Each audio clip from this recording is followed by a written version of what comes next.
Following is a special presentation of Riverfront Broadcasting Sports. They will win it back out to the blue line. Wyatt with a shot tipped is in! McKenna Tronis makes it 3-2 with 1:03 remaining, a 6-on-5 goal. And there's live. It's time for the State Varsity Hockey Tournament on Capital City Rock and on YouTube at Capital City Rock Sports, presented by the South Dakota Amateur Hockey Association. The State Hockey Tournament is brought to you by Zander Auto Parts, the Aberdeen Chamber, Wagner Auto, Allied Plumbing and Heating, Weatherall, and the Fieldhouse. Here comes a puck in front and goes up over the top. And the Sioux Falls Flyers at 13:43 are going to score their first goal in the second period and the first goal of the game. And by Bauman Lumber, DJ's Senix, Stalkin Peterson LLP, Capital City Ford, Lincoln, and Toyota, First United Methodist Church, and River Bottom Sanitation. And as Brentler carries it into the offensive zone, goes to a forehand, she scores! Kenzie Brentler beats Mariah Lincoln. And it's 2-1 with 12:31 to go in the third. And by Hermanson Endodontics, Envirotech, Lake Area Tech, Leisure Palace, May Adam, Pelican Power Sports, and First Dakota National Bank. 62 saves for Rory Quab. Pesca on her backhand, plays off the boards to Harris. As she slows it down, throws it in the net, tip, and off the net, and it goes in! And it's in! Sioux Falls wins the state championship! And now to the booth for the call with John Winkler and Jim Lloyd. As we welcome you here to game number 3 of day 1 of the 2026 Girls State Varsity Tournament. John Winkler alongside Jim Lloyd. It is the Watertown Lakers and the Aberdeen Cougars in our third game of the day, as the higher seeds have won the first two. 3-1 for the Capitals, 2-0 for the Rangers, and now Watertown tries to be that third team to win and be that higher seed to advance. But this matchup, Jim, is going to be the best one that I think we see today, because Aberdeen is not playing like a bottom 4 team in the standings. They're not playing like a number 5 seed. They've played some really good hockey coming into tonight's game. Well, the Aberdeen Cougars, we all know what the Lady Cougars are about. They've won many state championships, and they're always a team to be reckoned with. But one thing that I found was really, with no disrespect for the Cougars, they started out 2-11. Yeah. When has that ever I don't ever remember that happening. And they're now 7-13, 0-1. Yeah, so they have figured out how to get on the win column at the right time of the year. You have to play well at the end of the year, and that's exactly what they're doing. They are led in scoring by Rachel Siefkin, who's got 12 goals on the year. They don't have a lot of goal scorers on their team. Just the second one after that is Assen Keller at 7 goals. Not a lot from their defensive side, just 1 goal on the defensive side. But Chloe Vikander is between the pipes. And Chloe Vikander, after I don't have her stats sitting on my sheet right now, but she is one of the best goalies in the state. Let's pull up her stats here real quick.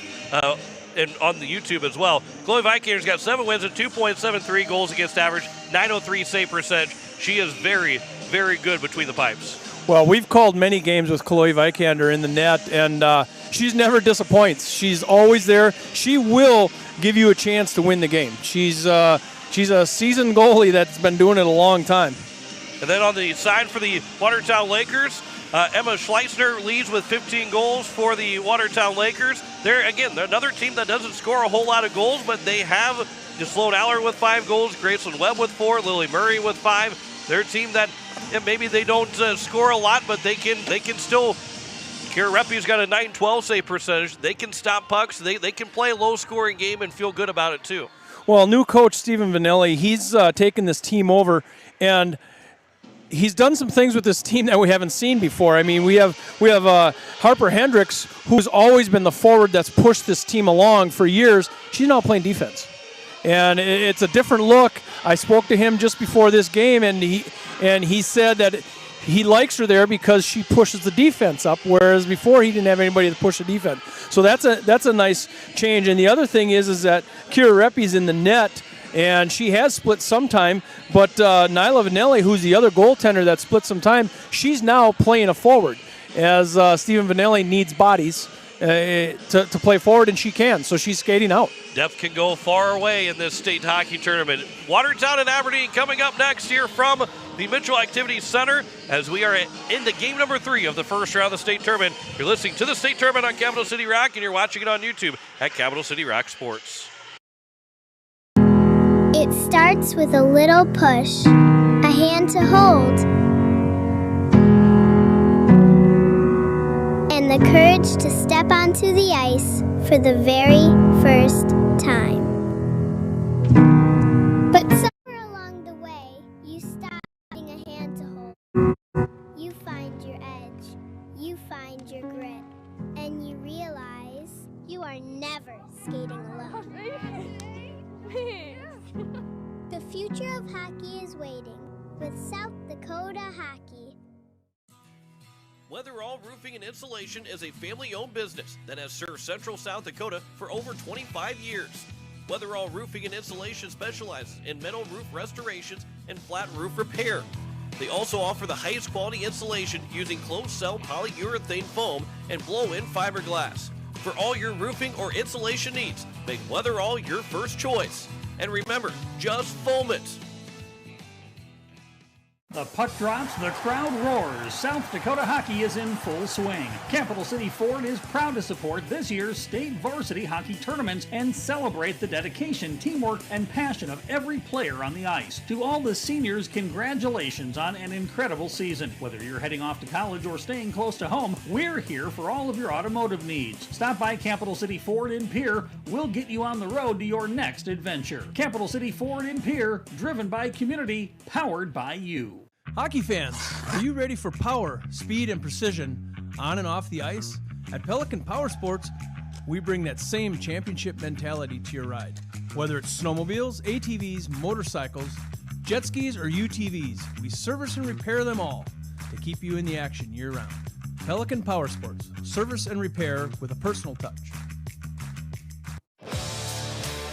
At Muth Electric, we don't just power projects, we empower people. We invest in training, mentorship, and career development opportunities at every level. Because strong careers build strong communities. Your future is bright with Muth Electric. Muth Electric now hiring.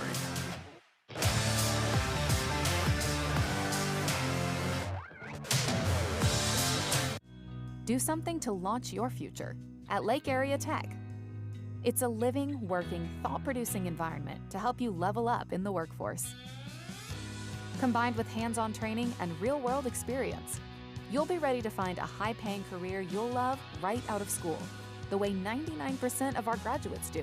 It's the best return on your college investment, the quickest path to your future success. Lake Area Tech, the start of something new. And number 477, Kelly Gay. Starting in goal for the Cougars, number 70, Chloe Vikander.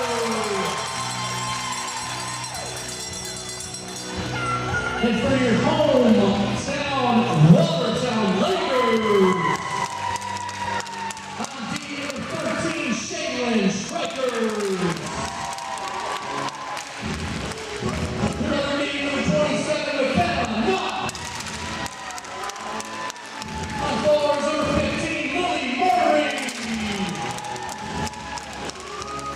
Number 25, Nyla Vanelli.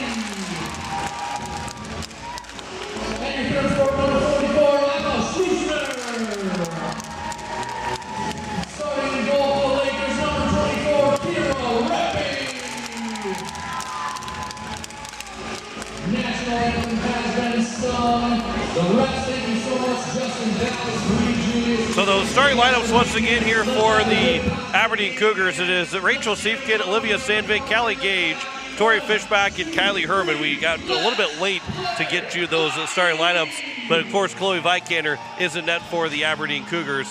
as Jim Lloyd's got the starting lineup for the Watertown Lakers. Well, the Watertown Lakers are going to go with Emma Schleissner, Lily Murray, and Nyla Vanelli, one of the best names in the state of South Dakota hockey, and Shylin Strickerts, and Kenan Off will be in the defense, and of course, Kira Reppy, that senior goalie, will be between the pipes for the Lakers. It's a 4-5 matchup. When you start looking at the games, this is the one that's always the best one when you start out a state tournament. So we'll see if it can live up to what it's supposed to be here. It was the first visit was November 28th. Watertown went to Aberdeen and beat them 3-2, and then Aberdeen has won the other two beyond that. So we are underway here at the Mitchell Activity Center. Watertown Lakers and the Cougars, as this puck goes down to Kenan Knopf, down in the defensive corner, and coming back out is Schleissner. This is Emma Schleissner. She's going to push it all the way down to the near corner on a forehand, maybe looking for a pass in front. It gets broken up by the Aberdeen Cougars. The Aberdeen Cougars find themselves a 5th seed in this year's state tournament. John and I talked about that, as the Aberdeen Cougars are playing their best hockey right now, as this one gets thrown down into the offensive zone, where the Cougars are going to regroup in their defensive zone here, held in by the Watertown Lakers on that near board, just down from that Aberdeen bench. And it goes out into the neutral zone, where it's going to be picked up by Schmaling. This is Kenan Knopf, going to turn this one around for the Lakers. She's been playing defense for a couple years now, as she's going to throw it in deep, and chasing back down is Sophie Lamott for the Aberdeen Cougars. This is the Watertown Lakers. Harper Hendricks coming out to her defensive position. I feel a little bit lost. Being a Watertown Laker, I feel a little bit lost on this team. I have not called this team in a long time, and Coach Vanelli has changed everything up on me. So they're all in different positions, but that's all right. That's how they got to the 4th seed, as this puck is pinned up against the far boards on that far side. And it comes out to the defense of the Watertown Lakers, and this is Harper Hendricks. Harper Hendricks going to take a shot right into the shin pad of Lamott, as the Lakers are getting some new legs, as Schleissner takes it on a backhand back to her defender. Looking back to Schleissner. She gets it on her stick at the red line. Gets it taken off her stick and turn this one out. One around is Rachel Siefken. Siefken looking up to Kranzler. Kranzler's in. She's going to take a shot, and a pad save by Kira Reppy. This puck's going into the neutral zone, and this is taken off the stick. And that was Nyla Vanelli that was looking to maybe go one on the goalie, as the Lakers regroup in their defensive position. This pass is intercepted up to Keller, as Nyla Vanelli gets it pushed down along. It's weird to call her name. I always called her as a goalie. I've never called her as a skater, and she's done pretty well as she does skate on that first line for Coach Vanelli. Turning this one around is Keegan Stolp for the Watertown Lakers over on that far side. On that far side, this is Kruger. As she gets tangled up, Aberdeen punches it back in deep.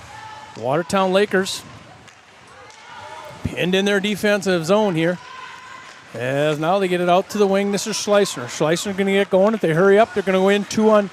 Schleissner's going to try to turn the corner, and leans, gets it over to the post, gets her rebound back, and it's held in by the Lakers over on the far side. And the Cougars trying to clear it out, held in by Knopf. Knopf throws it in deep, and this is Riley Keller. Has it pinned in the near side. Aberdeen is up and out into the neutral zone. Tapped forward by Knopf, as Riley Keller once again taps it along. Gracelyn Webb over to Hendricks. Hendricks is quickly in, and she's going to take a shot. It's a pad save by Chloe Vikander. Puck is loose. Gracelyn Webb went down. She couldn't get anything on a rebound, as now Gracelyn's going to keep it in the offensive zone. Chasing over there is Riley Keller for the Aberdeen Cougars, as the Watertown Lakers doing a good job here holding that offensive zone. Back out to the defense. This is Hendricks. Hendricks going to walk down the blue line. She's going to take a shot from a long ways up. It goes open over the top. And Chloe Vikander, she might have got a piece of that as it went all the way up. As Hendricks going to look all the way forward. And a long stretch pass to Audrey Eide. She can't keep it on her stick. Aberdeen Cougars looking to get it out of the zone, and Harper Hendricks almost stole the pass as this one goes up into the Aberdeen bench. 12-26. 3 shots on goal is what it shows for the Watertown Lakers. We're just barely in a quick game so far. As Lily Murray takes the offensive face-off, and it gets lost back out.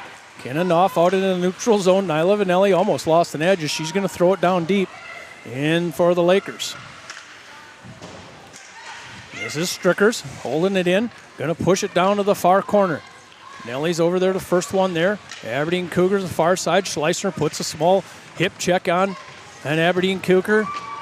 And this is Siefken. Siefken's going to get up through the neutral zone, goes through the traffic as she gets taken down, and we're going to have our first penalty of the game. And it's going to go on the Lakers. And the Lakers are going to have their first penalty by Lily Murray. And that's going to come in at the 11:55 mark. And it was a trip. So offensive face-off coming here on a power play for the Aberdeen Cougars. And it is one.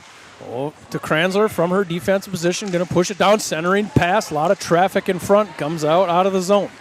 Regrouping in the defensive zone are the Aberdeen Cougars as this goes around to Addison Keller. Aberdeen looking at the dot, maybe looking in. Remember, this is a power play opportunity here on a Lily Murray tripping call. As it goes out to the defense, this is Keller. This is Addison Keller. Down to the far end, Siefken. Siefken looking for a centering pass and couldn't make that one happen in front as the Watertown Lakers had that packed in right in front of the blue paint. Siefken over in the far corner. The Watertown Lakers are going to pack it back in. Siefken looks in. Takes the puck back out to Keller. Over to Siefken on the far dot. Out to Keller. This is a shot that goes up off of a stick of a Watertown Laker. Off a Grayson Webb stick and goes up into the screen. A little over a minute left in this power play for the Aberdeen Cougars. It was a Murray trip. That gives the first power play of this game. It's a Pelican Power Sports power play here at the Mitchell Activity Center. And that face-off is won back to Kranzler. She's going to take a shot flat on the ice and a Carrie Rippey's pad save as the Lakers are able to clear this one down. And Chloe Vikander gets it out to the neutral zone with another opportunity for the Lakers to clear this one down. Aberdeen on a power play. Give up the puck, looking maybe shorthanded. We're the Watertown Lakers. We're at 40 seconds in this power play for the Aberdeen Cougars. And this is Siefken going to get it going in the neutral zone. Over to the far side, Kaylee Dixon. Kaylee Dixon on a backhand. Going to try to leave it to a teammate. It's broken up by the Lakers. Puck in front. Reppy's got it with a stick. She reached out and got just enough of it as it was going across. And this is Schleissner looking 1-on-2. Gets it picked off her stick as she entered the offensive zone. 11 seconds left on an Aberdeen power play. This is Henley. As this one goes into the glove and covered by Kira Reppy. Just 3 seconds left on a Lily Murray tripping call. And a power play here for the Cougars. As the Lakers have played pretty good defense. This is Malaya Tipton. And this one off the face-off goes into the glove of that senior goalie for the Watertown Lakers. Glad to have you aboard if you're watching from Watertown or Aberdeen or anywhere else in the world you're watching us from. As John and Jim are going to bring them all to you. As we get to 5-on-5 hockey, this shot goes by Fishback Missed everything off to Reppy's left-hand side, back out to the defense, Aberdeen Cougars. Harper Hendricks in that far corner. She's going to try to get it up in the center. Dangerous pass in the center as she was looking for a teammate right up in the middle, and this is Matthews.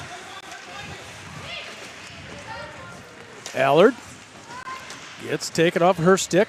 Trying to keep it alive over on the far side was Schmeling. As she can't keep it on her, and the Aberdeen Cougars, there goes a shot. That's a blocker save. That went in by Kaylee Dixon. As the Watertown Lakers get it on their defensive sticks one more time, tapped away at the red line. This is Vanelli looking up to the wing to Schmeling. Schmeling can't turn this one around. It gets pushed all the way across by the Aberdeen Cougars. Harper Hendricks picks it up in a hurry in front of her bench as she's going to kick it along. She gets it taken off of her stick. And looks like we're going to get a hand pass. You are listening to KCCR FM Blunt, a Riverfront broadcasting station. 8:49 left to go in the first period in a scoreless game. And we're going to get a penalty. We're going to get a slash. I didn't see that. A slashing call against Aberdeen will put the Watertown Lakers on the power play. So we're going to get a slash. One power play for the Cougars, and now they're going to give one to the Lakers. At 8:49. It's a Pelican Power Sports power play as Schleissner wins the faceoff. Back out to Murray. Murray's going to go down to the far side. Look in front. A good pass right in front. Puck is loose. Vikander's down. And it's cleared away. Picked up by Schleissner. Good opportunity as Vikander's still not up yet. Maybe Schleissner should have shot it when Vikander was trying to get up. And Aberdeen does clear the puck out to Lily Murray as she's going to dump it down deep. Good opportunity in the first part of that. Just seconds into that power play for the Watertown Lakers, as this is going to be cleared all the way back down. And going to get that one is Kinanoff. Kinanoff over to the far side. Going to get it up in a hurry. Harper Hendricks tries to backhand it over to Schleissner. And we get a stoppage of play. 8:07 in this first period of the third game of the day. It's South Dakota girls varsity tournament. As you see, the Lakers in the offensive zone there. This is Schleissner up on the red line. She's going to carry it in on her legs. She has people waiting on the line, and Harper Hendricks. Harper Hendricks now going to try to circle it around. She's going to go around on her forehand, looking to step around. Can't quite do it. Poked away. Lily Murray from her defensive position. Goes blue to blue. Schleissner is a shot by Hendricks. Going to go into the glove of Vikander. Minute 17 left in this Pelican Power Sports power play for the Watertown Lakers. As each team has had a power play opportunity here. And the rest of the games this morning, it was about special teams as power plays did make a difference. And held in over on the far side by Kinanoff. As she's going to walk it down the boards, looking for Hendricks down below that red line. Into the near corner, Schleissner. Schleissner at the point. Going to throw it on net, maybe looking for a tip from Hendricks and into the glove of Vikander. Hendricks was in a good spot to just get a piece of it. New legs for the Watertown Lakers with 32 seconds left in this power play. It's going to be an offensive face-off here for Sloan Allard. As we're waiting for Vikander for an equipment check there, I think. And we are ready to go as this one comes out towards the blue line, held in by the Lakers. That was Piper Kruger. As it's stepped down the line and cleared away by the Cougars. As the Lakers with a long stretch pass up to the neutral zone. And stepping all the way back around, this is Kruger. And over to the... That shot went in. Sorry, I was watching the other way. Keegan Stolp took that just inside the blue line. And it's 5-on-5 hockey, and trying to maintain the zone was Stolp. And coming back the other way is Kaylee Dixon. She gets it taken off of her stick on the far side. That's Grayson Webb trying to push it in the right direction. Chloe Vikander sticks it out to her right-hand side. Holding it in momentarily was Schleissner. And this is Keller stepping around, looking for a pass up to Kranzler. She can't get it on her stick. And goes back to the defense and pushing that one forward. Addison Keller was trying to get that in and far side. This is Kruger. Kruger going to throw it at the net. Stick save by, perhaps not a save, but a push out by Chloe Vikander. Puck remains in that near corner offensive zone. Watertown Lakers. Out to Schleissner. Schleissner's going to take a shot. Loose puck in front, looking for a rebound. Was Vanelli. The rebound was there as Vanelli was tied up in front of Vikander. And this is Kenna Nuff in the defensive zone. Nyla Vanelli pushes it in, trying to get it to Murray as the Aberdeen Cougars work in their defensive zone. Go defense, over to defense, Siefken looking for a long stretch pass up to Fishback. She can't get it on her stick. Good back checks there by the Watertown Lakers. Is Schleissner. Schleissner's not going to get it on her stick. She's going to go in on her forehand, takes a shot that was partially broken up, and Vikander has it in her glove. As we get a stoppage of play, Lily Murray accidentally sprayed Vikander, and I think she kind of said sorry to her. I was going to say, the way it looked. Yeah, she got the snow shower, then she's like, oh, that was my bad. Yeah, I think she just had to stop. She didn't mean to do it. As Siefken in her defensive zone works out in the neutral zone. Harper's chasing back for the Lakers. Lakers off the skate of the referee on that far side.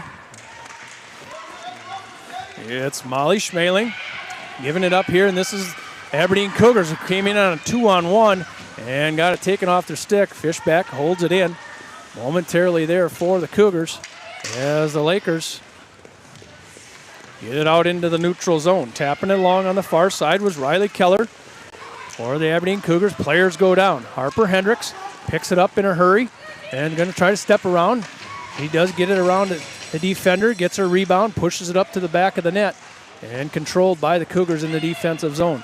Over on the far side, it is Addison Keller, and this is Kranzler. Leah Kranzler takes the offensive zone, loses it off her stick momentarily, picked up by Addison Keller. Puck in front, and pushed over by the Lakers. And Schmeling can't get it. This is Kranzler. She's going to go back along that far board.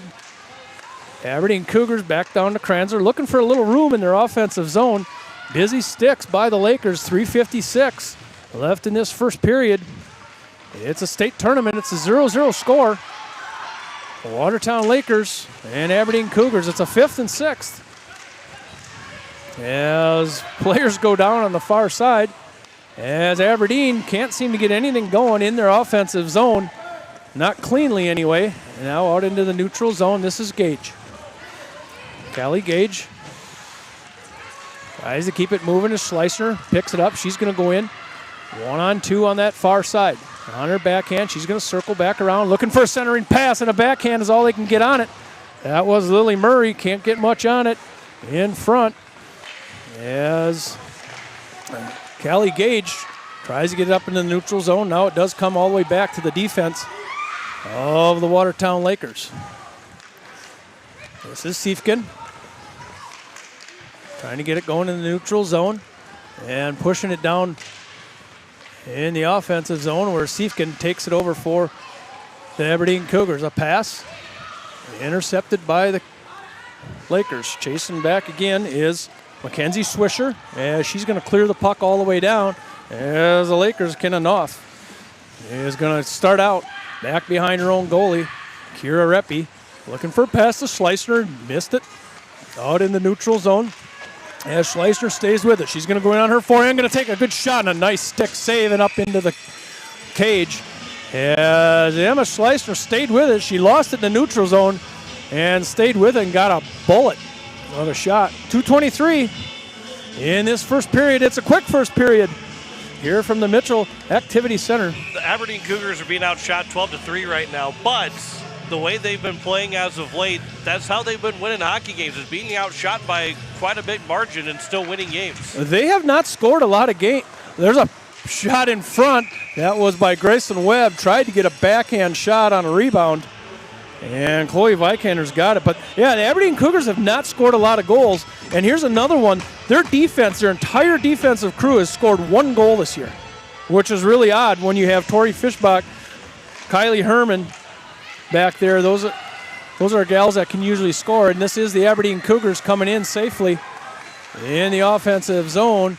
And that was maybe trying to be left for Kranzler. She couldn't get to it. Play continues in the defense for the Lakers. Lakers looking up the ice. Graceland Webb almost stumbles, gets it over to Harper Hendricks. Hendricks in on her forehand. She's going to step around, get to her backhand. She doesn't have much left. That one goes wide. Harper Hendricks over on the far corner. And Graceland Webb throws it down to that far corner. Graceland Webb, it grows every time I call the Lakers. I think she's an inch taller. She was half that size at the beginning of the season. And this is the Aberdeen Cougars up through the neutral zone in a hurry. And taking a shot into the glove of Reppy was Hegley. 3 sets of sisters on this Aberdeen Cougars team.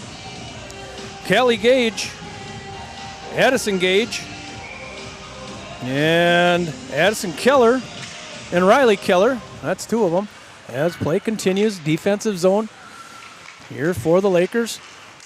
Trying to push it forward to the Aberdeen Cougars as it comes back out. Held in nicely over there by Hedrick. Ashton Hedrick. And Fischbach holds it in the offensive zone from the blue line. Shoots a puck wide as this is Kruger. Kruger over to Schleissner. And Schleissner takes a shot off the stick. She's been able to hit that stick a few times as Schleissner. Yeah, she's gotten some pretty good looks at Vikander. We're under that 1 minute mark in this first period as it is cleared away and all the way back down, and having to chase over there was Stolp, but we have an icing call. 42 seconds left in this first period. It's the 4 seed Watertown Lakers and the Aberdeen Cougars 5th seed. It's a game that you look at the tournament and you say this is probably going to be the best game of the first day anyway of the tournament. William Murray's going to go in on an offensive faceoff here. It's turned out that way so far as the clock ticks under that 40-second mark. As the battle continues, Schleissner goes down, back behind Chloe Vikander. Siefken trying to create a little room down below that red line in her defensive zone as the Aberdeen Cougars push it out to Siefken. Siefken's up in a hurry through the red line. And it's going to try to leave it for a teammate and can't do it. This is Schleissner going to get it going. If she hurries, she's going to be one-on-one here. And she gets a little shot off and into the glove of Vikander. Schleissner staying with those pucks and giving herself some pretty good looks. 15 shots on goal is what the Lakers scoreboard says. 0-0 as far as goals, 11.6 in this first period. Face off. One momentarily into the neutral zone for the Lakers, and it's dumped in deep. 3 seconds on the clock as this one ticks away. Cougars are the first one to the corner, and that's going to do it. For the first period of the third game, it's the 5 and 4 seed. Played 1 period, 0-0. 15 shots on goal for the Watertown Lakers versus 4 shots for the Aberdeen Cougars. I have to say, the Watertown Lakers did control the puck the majority of the time, and John, that first period was exactly what we expect out of the 4 and 5. Yeah, I think we're not going to see a lot of separation, even though the Watertown Lakers outshot Aberdeen by 11. I think we're going to see a lot of separation between these 2 teams. We'll take a break. We'll come back with our first intermission report as you're listening to the state tournament on Capital City Rock. You're watching it on YouTube at Capital City Rock Sports. Brian Hermanson serves Central South Dakota with specialty root canal treatment. Hermanson Endodontics aims to provide treatment that is not only comfortable, but has a quality first emphasis. We believe that by preserving as much healthy tooth as possible, we can help you retain your natural teeth longer. This is accomplished with state-of-the-art 3-dimensional imaging and the dental operating microscope to guide diagnosis and treatment. Ask your dentist if a root canal specialist is right for you. Hermanson Endodontics, 1709 North Lincoln Avenue in Pierre. Wagner Auto Company is your complete transportation headquarters. Now is the time to order your new Buick, GMC, Chrysler, Dodge, Jeep, and Ram vehicles, plus a good selection of quality pre-owned and certified pre-owned vehicles. They'll take care of you after the sale with a full-service parts and auto body shop with trained technicians, along with a friendly financing team that'll work with you to find the best deal and one that'll fit your budget. Wagner Auto is your local full-service family-owned dealership for over 115 years. WagnerAuto.com. That's WagnerAuto.com. Quality fuel, quality service. That's the DJ Cenex promise. Derek and Maggie Dell are proud supporters of local hockey. Swing by for a quick refuel and experience the local friendly service and clean atmosphere that makes a difference. We're more than just a gas station. We're your hometown partner on the road. Get ready, because the best is getting even better. Our brand new state-of-the-art car wash upgrade is coming soon to give your vehicle the VIP treatment it deserves. DJ Cenex, fueled by community, driven by you. As our Aberdeen teams take the ice at the state hockey tournament, we're cheering them on from home and inviting you to come see where that pride begins. Aberdeen is a community that rallies together on the ice, in our schools, and across our local businesses. From great food and unique shopping to year-round events and family fun, there's always something happening here. So when the tournament wraps up, make plans to visit. Discover what makes Aberdeen worth the trip at aberdeensd.com. Need cool as heck logoed caps, t-shirts, and snuggly sweatshirts fast? Get them at Cotton & Customs Embroidery and Screen Printing Studio in Volga. Their cool new, faster screen printing technique means no more plasticky, dried-out lettering to peel off after a few washings. No logo? Let Cotton & Customs design and digitize one for you, free. See their colorful embroidered logos really pop. Click cottonandcustoms.com. Let's brand your brand together. The lawyers at the May Adam Law Firm in Pierre know how important your families are to you. If you've been putting off getting your affairs in order, know that the May Adam Law Firm is available to counsel you through your questions and help you get the documents in place so that you've made your loved ones secure. Call them at 224-8803 and they can chat with you about how to document your concerns and care for your family. We're all in this together, and the May Adam Law Firm is ready and able to help. As we welcome you back, it is 0-0 on the South Dakota Hockey scoreboard, as it is Watertown and Aberdeen scoreless through the first 17 minutes of this hockey game. John Wickler alongside Jim Lloyd as we are into this first intermission. 15 shots for the Watertown Lakers, 4 for the Aberdeen Cougars. And Jim, so far, Watertown's been the more aggressive team, but Aberdeen's playing kind of their style of game right now. Yeah, they're kind of slowing it down perhaps a little bit, but you have to give a lot of credit to the Watertown Lakers because they've had a lot of busy sticks and a lot of pressure all over the rink. And you can feel it with the Aberdeen Cougars. They haven't been able to take their offensive zone and get through and do things cleanly as what they like to and what you normally see an Aberdeen team do. But, yeah, just one penalty each. Nothing on the scoreboard. That's about all you have to show so far. It's a good hockey game. Yeah, very good hockey game so far without any scoring, and both teams 0-4 on the power play. But exactly what we expected. Both teams, there's not going to be a lot of goals scored in this game. Nope. But both teams feel like they are better at being tied 0-0 than trying to win a 6-5 hockey game. Yeah, this 4-5 game, I mean, this is the one that you look for to be a 1-0, maybe a 2-1 game. It's probably going to be a one goal game. And just as I predict that, it probably won't be. But you like to see these two teams evenly matched. And it's going to be a good game. I mean, I don't think nobody's going to run away from each other in this game. Yeah, as we see earlier, Wahi beat Mitchell 3-1. It was Brookings beating Rushmore 2-0. So those two teams will meet in the state semifinal tomorrow at 5 o'clock. It is a 12 o'clock start for Mitchell and Rushmore tomorrow afternoon in the first game of day number 2. We still got one more game, 7:30 start time for Sioux Falls and Sioux Center, as we'll have that one for you as well to wrap up day number 1 coming up here later on this evening. But it is 0-0 on the South Dakota Hockey scoreboard. As we will take another break, we'll come back with more of our first intermission report as you're listening to the state tournament on Capital City Rock, and you're watching it on YouTube at Capital City Rock Sports. Fieldhouse in Pierre is the perfect place to sit back and watch the state hockey tournament with friends and family. The Fieldhouse with a full bar gives you that feeling like you're at the game without having to leave town, with a selection of your favorite concession-type food, and who doesn't love some pizza? There's free popcorn, peanuts, and Gardettos to complement any of your snack cravings while enjoying the games on one of the many big screen TVs. The Fieldhouse, 2013 East Gate Avenue in Pierre. Your place for the game this weekend. Go Caps! When you're in the need for high-quality replacement auto parts, look no further than Zander Auto Parts and Machine Shop in Pierre. Zander's has been servicing the Pierre area for over 40 years. Their professional parts techs can get you the parts you need and get you back on the road. Stop by Zander Auto Parts and Machine Shop at 500 West Sioux in Pierre or call 224-9221. Zander's, your source for domestic and foreign auto parts and accessories. Is it the competition that keeps bringing you back? The long-standing rivalries? Or is it seeing friends again and cheering on your favorite team? At First Dakota, we're here for it all. We appreciate the fans, the players, the coaches and officials, the concessions crew. The shared community experience is part of what makes life here great, and we're here for it. See you at the game. First Dakota National Bank, member FDIC.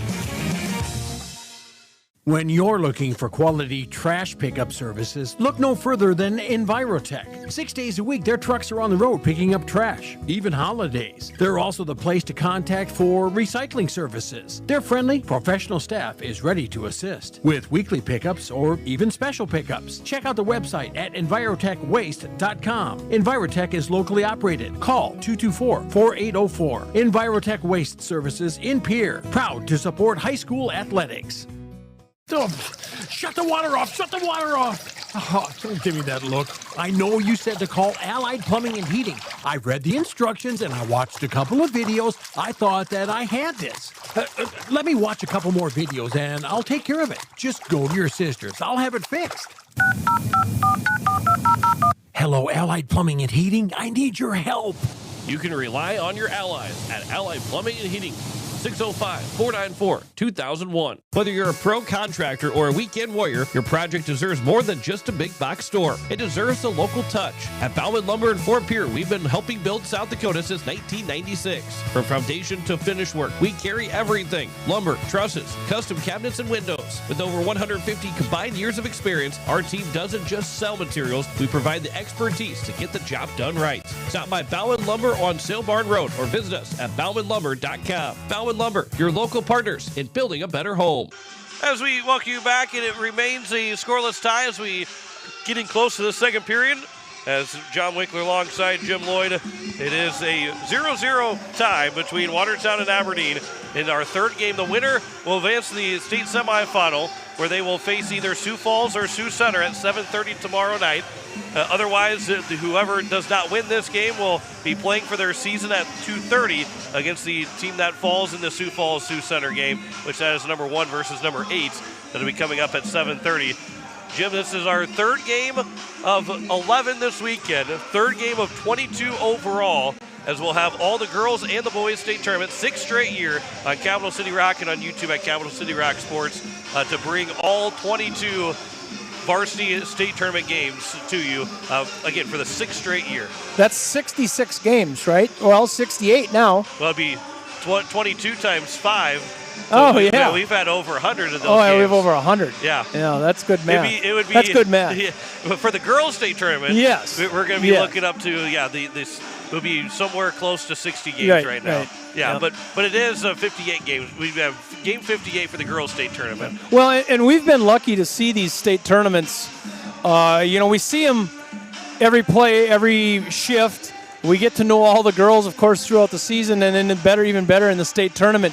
But it's a really good way for us. I feel fortunate for you and I. We see a great state tournament. We see everything. Absolutely. We get to see a great state tournament every single year, and we get pretty much the best seat in the house to bring you the state tournament and give you the best seat of the house throughout each of these state tournaments when you're sitting comfortably in your home. Maybe you're sitting outside this evening because it's such a nice day outside. But usually you're nice and warm, ready to go, in front of the fireplace watching these games. Well, and we hope that you enjoy the broadcasts as we try to bring them to you as accurately and unbiased and so forth as we do. But we really enjoy all the people that listen and people that comment. I mean, we appreciate it. We do. Speak for yourself on the unbiased. No, I'm just kidding.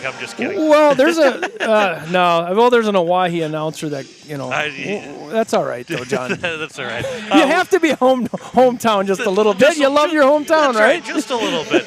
We will be back with the second period between Watertown and Aberdeen. That's on the way next. You're listening to the state tournament on Capital City Rock, and you're watching it on YouTube at Capital City Rock Sports.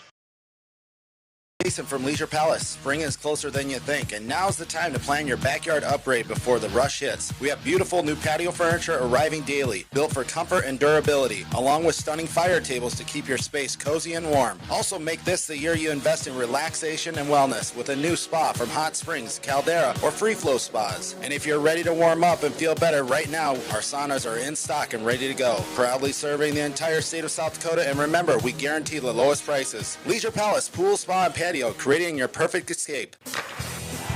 Capital City Toyota is proud to sponsor the state varsity hockey tournaments with a special shout out to all the seniors. You've worked hard, now it's your time to shine.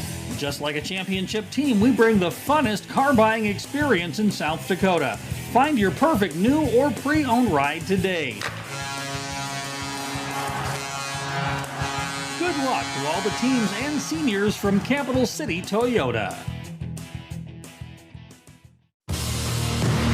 For over 55 years, Muth Electric has been powering progress across the Midwest. Our team of professionals deliver electrical solutions with innovation and safety at the core. We work with purpose, knowing that each project contributes to something bigger.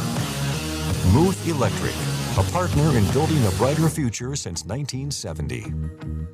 When you're in the need for high-quality replacement auto parts, look no further than Zander Auto Parts and Machine Shop in Pierre.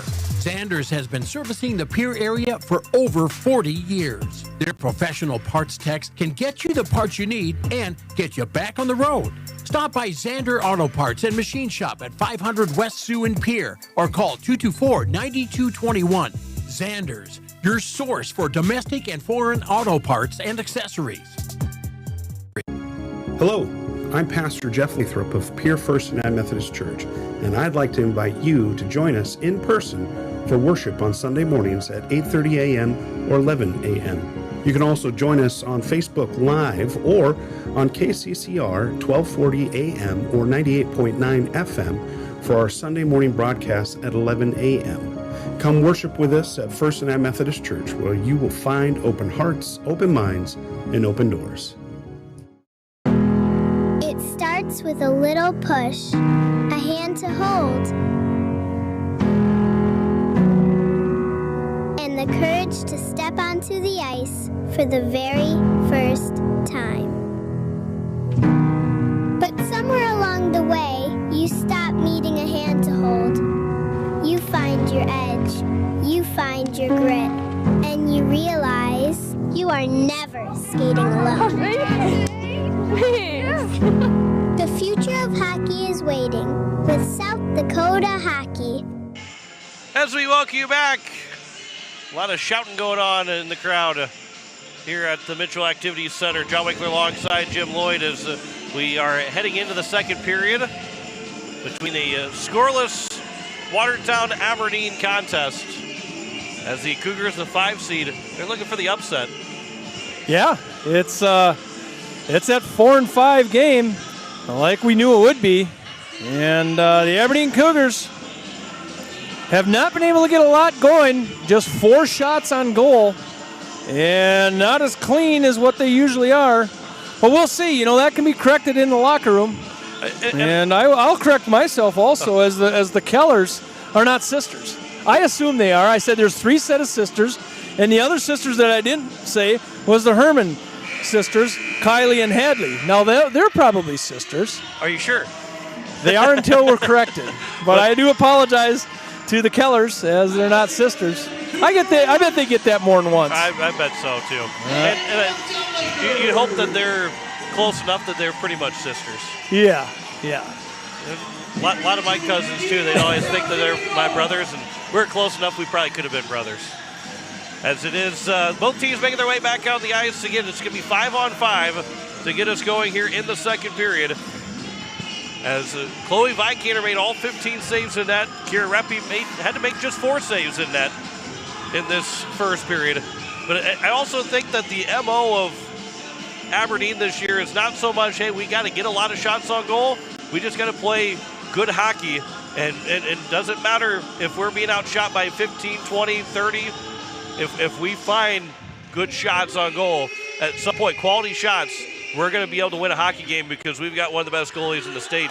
You know, between Chloe Vikander and Rory Quam, those two have solidified themselves as the 2 best in the state, and they show it just about every single time, if not every single time they're on the ice. And we mentioned it, you know, the Aberdeen Cougars, they know how to play tournament hockey. They also know how to play at the end of the season, which they've done.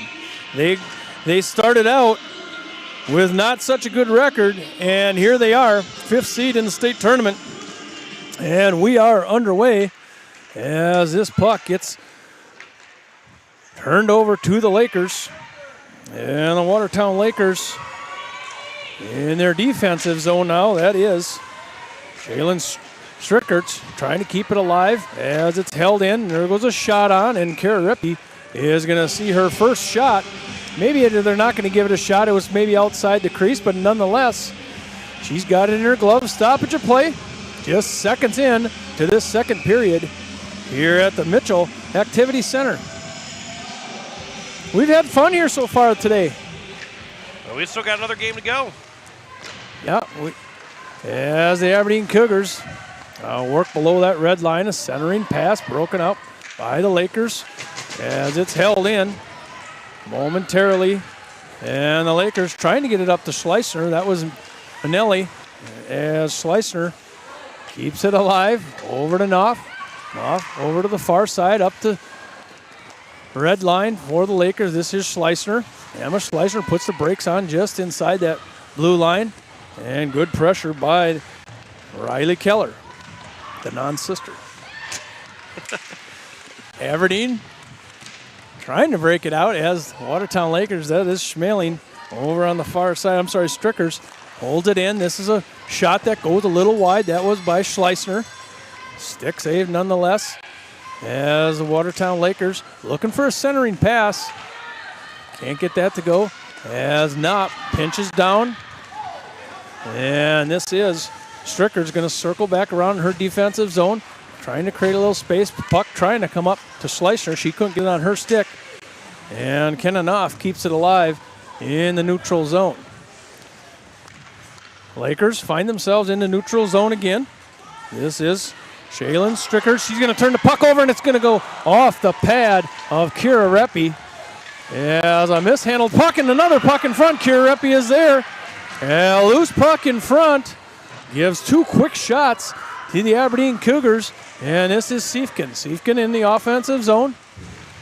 She gets hassled back there by the Watertown Lakers as the offensive zone is being played here by the Aberdeen Cougars.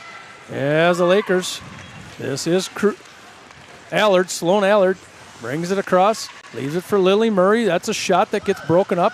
Allard back over to Lily. She taps it along over on the far board as Harper Hendricks races in the neutral zone and throws it back in the offensive zone.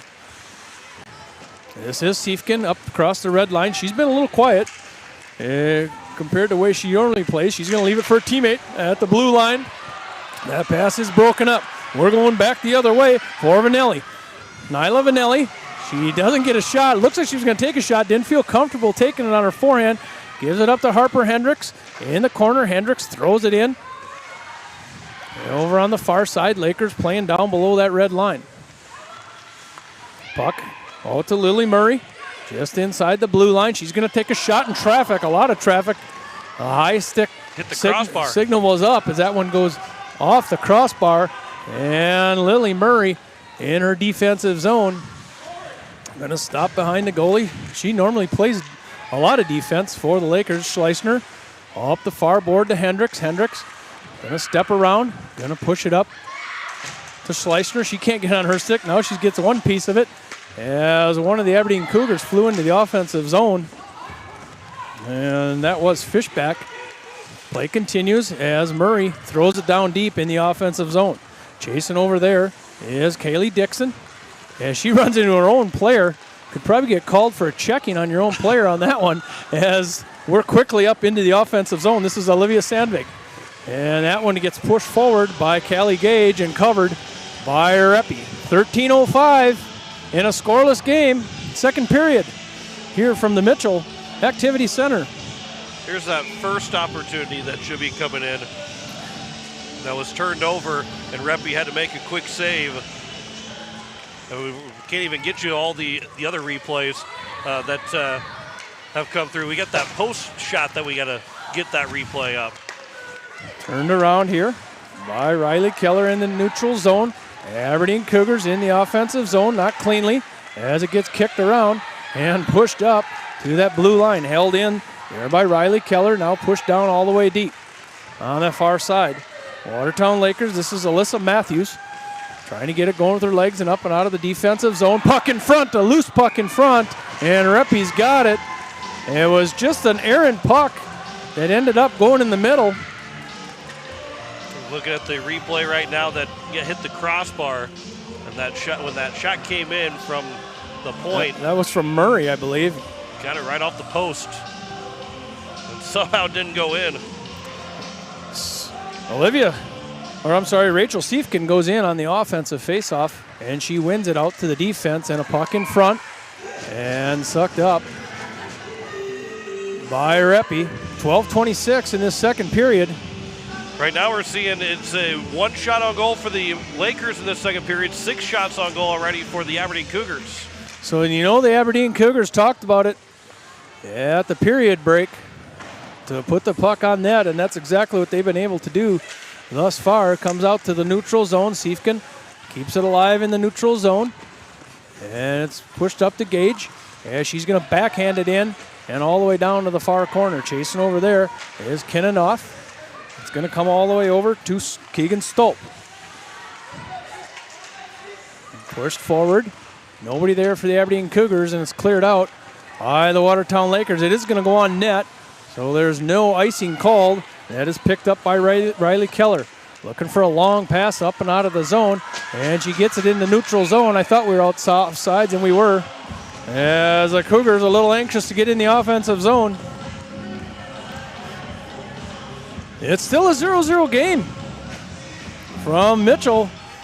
Girls State Tournament. Third game of the day. We have one more left today. That's going to be a 7:30 puck drop. Sioux Falls Flyers against the Sioux Center Storm. That's a 1 and an 8 matchup.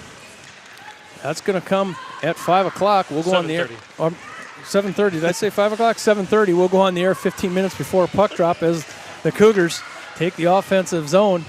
And Harper Hendricks tries to keep it alive from her knees. There's a centering puck. There's somebody there. A nice lift by Gracelyn Webb.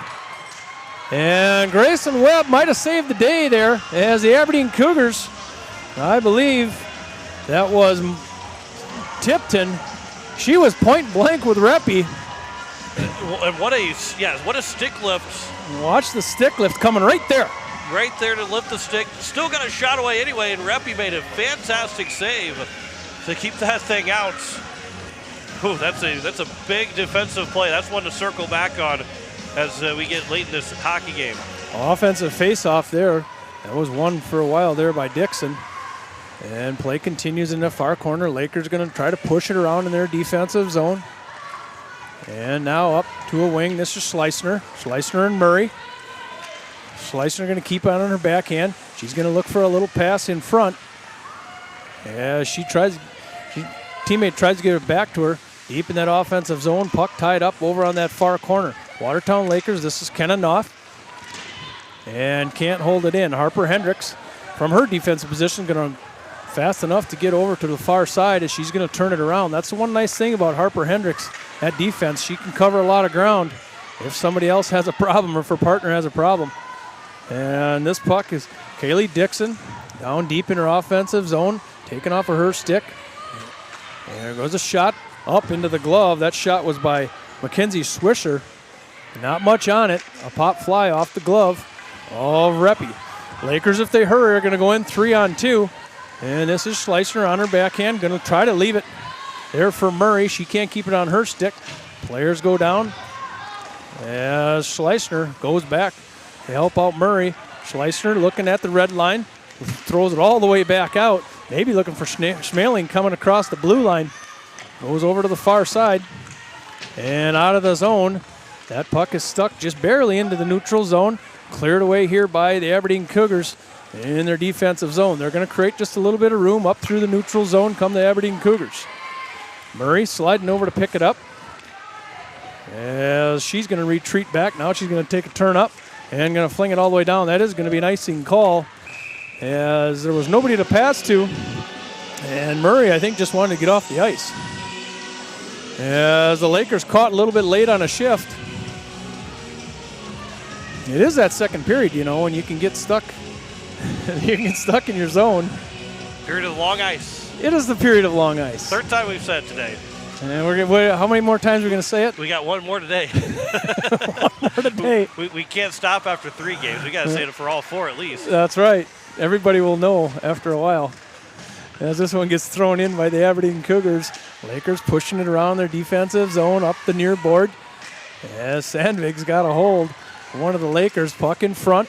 Now goes back out to the defense. Pushed back in by Riley Keller. Siefken.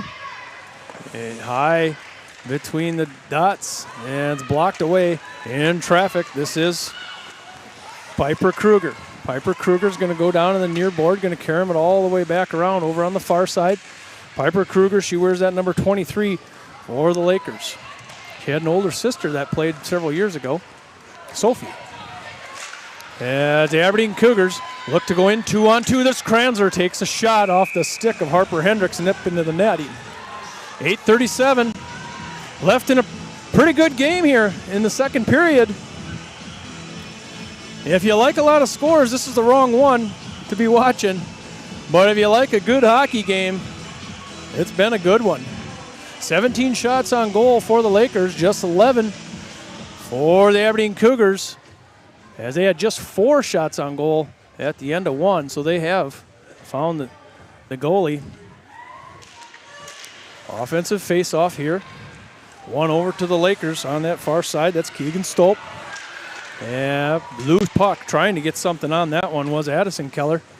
As the Lakers looking for a pass up front. Schleissner couldn't keep it on her stick long enough to move it forward. And this is Nyla Vanelli in the neutral zone. Aberdeen's quickly into the offensive zone. Shot flat on the ice and covered up by Reppy.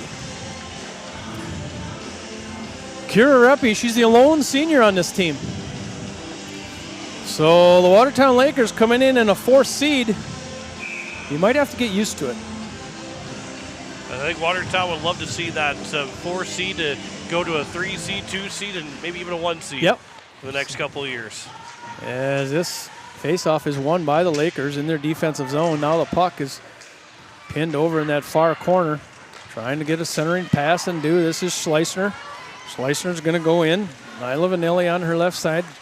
Schleissner going to try to get around with a nifty stick move there, and it gets picked off her stick. Stolp tries to hold it in with her hand. She's going to go back in the defensive zone. She wears that number 11. It's just kind of weird to see that number 11 out here yet. But that jersey's got to be worn again by somebody. It's just odd. I was going to say. I don't know if there's been one since she got it, since Keegan Stolp got it. So. I was going to say, who used to be 11 for the Watertown Lakers? That was Jacqueline Lloyd. Wore that for a lot of years. Okay. And I actually think she's watching, so welcome aboard. She's watching from Fargo. She has just completed her college career with Concordia College and keeps track of these Lakers. And I think something to be said right now, too, about how good South Dakota hockey has been the last couple of years. You see Jacqueline Lloyd playing NCAA hockey. There's a lot of girls playing at the University of Jamestown, and both the Division I and Division II ACHA teams have made the final or have made the national tournament. And there's a lot of South Dakota girls on that team. Yeah, as this puck gets pushed out in front of Reppy, and we get a whistle. And that's going to be a hook. So we're going to have our 3rd penalty of the game in this second period at 7:08. And that is going to be Piper Kruger, who gets called for a hook.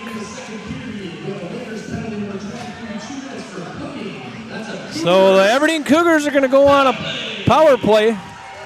And John, you said it, South Dakota hockey is starting to take a lot of girls past this high school level, and it's really fun to see. We're going to see one in the next game today.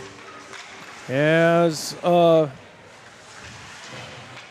she's one of the gals from Sioux Falls, sorry. Would it be Pesca? Pesca. She is committed to the University of Wisconsin-Stevens Point, my alma mater. Oh, there you go. So we'll talk to her about that. But meanwhile, there's a game going on as the Aberdeen Cougars have an offensive zone power play here. That shot went on, broken up in traffic as Aberdeen trying to push it to the net. That one gets out front, goes back on a loose puck. Kira Reppy hugging the post all the way along. It is a Pelican Power Sports power play for the Aberdeen Cougars. It was a Piper Kruger hook. As this one is shot just a little bit wide. That shot was put on by Addison Keller. Keller once again shoots it and not able to hold it in and looking shorthanded. Lily Murray got way ahead of herself. She saw, that was Grayson Webb. She saw one on the goalie and a shorthanded opportunity, and she forgot to take the puck with her. I was just saying, and then she tried to turn back around because she realized she didn't have the puck with her at that point. Aberdeen is 0 for 1 in the power play. Both teams 0 for 1. This is the second chance on the Pelican Power Sports power play for the Aberdeen Cougars that still have a minute left with 6:05 to go in this second period. Neutral zone faceoff is won by the Cougars as Siefken brings it in. She's going to step around, get back to her forehand, going to take a shot. Missed everything. She had a good look at that one. As this is a centering pass by Siefken. It's broken up in traffic. Back out to Siefken. Gonna leave it in front for Dixon. Dixon gonna look to put it on. Siefken gonna work behind. Reppy gonna look for a backhanded stuff in, and now a puck up front. And this puck is up front, back out to the defense. There goes a shot broken up in traffic. Schleissner has got Graceland Webb. And waiting at the blue line. They're gonna go in shorthanded. And this shot goes wide as Schleissner was looking at a short-handed opportunity there. We're already at 13 seconds in this Aberdeen Cougars power play as they're going to get it in the offensive zone. It is Keller. She's from her knees. And this puck is just an errant puck waiting for Reppy as Reppy keeps an eye on that. And nobody touches. Got to be a lonely feeling as a goalie as the puck slowly comes to you with about 4 players in the way. 5:07, and we are now 5-on-5 hockey. So Keller had fallen down, the stick got tangled up, and she went down. And Watch Reppy watching, waiting. and then it finally comes to her to cover up to get the whistle. A lot of patience there from Kira Reppy. As this faceoff is won by the Lakers in the defensive zone. This is Molly Schmaling trying to get it up out of the defensive zone. Sloan Allard leaves it off to Hendricks. Hendricks going to get it going with her legs from her defensive position. Maybe look for a pass up to the blue line. She decided to hold on to it as she blows a tire in the neutral zone. And the Lakers are going to try it again in their defensive zone. Trying to get it up here to Molly Schmaling, just a little bit far. As Sloan Allard gets it going the right direction. Aberdeen Cougars up in the neutral zone. Taking the red line as this shot gets broken up in traffic. This is Dixon. She's going to take a shot. Pad save, stick save, maybe by Reppy. Out to the right-hand side where it goes out into the neutral zone. The Aberdeen Cougars going to have to chase back in back of their own goalie. 4:05 left in this second period. It's been a good one. 0-0 on the scoreboard. If you look at Aberdeen Cougars, are coming back 17-16 on shots on goal. 12-2 this period. As Aberdeen now tries to work up out of their defensive zone. Back behind Chloe Vikander, held in by the Lakers over on the far side. This puck is held in by Lily Murray on the far corner and cleared out by the Cougars in an icing call. So 12-2 in shots in favor of Aberdeen in the second period. 17-16 now, Lakers leading it by 1 in shots on goal, but still no score. So far it has been Aberdeen that's controlled everything in the first period in the onslaught by Watertown. Now Kira Reppy's controlling everything by Aberdeen having the momentum or the offensive control in the second period. New legs completely here for the Aberdeen Cougars on an icing call.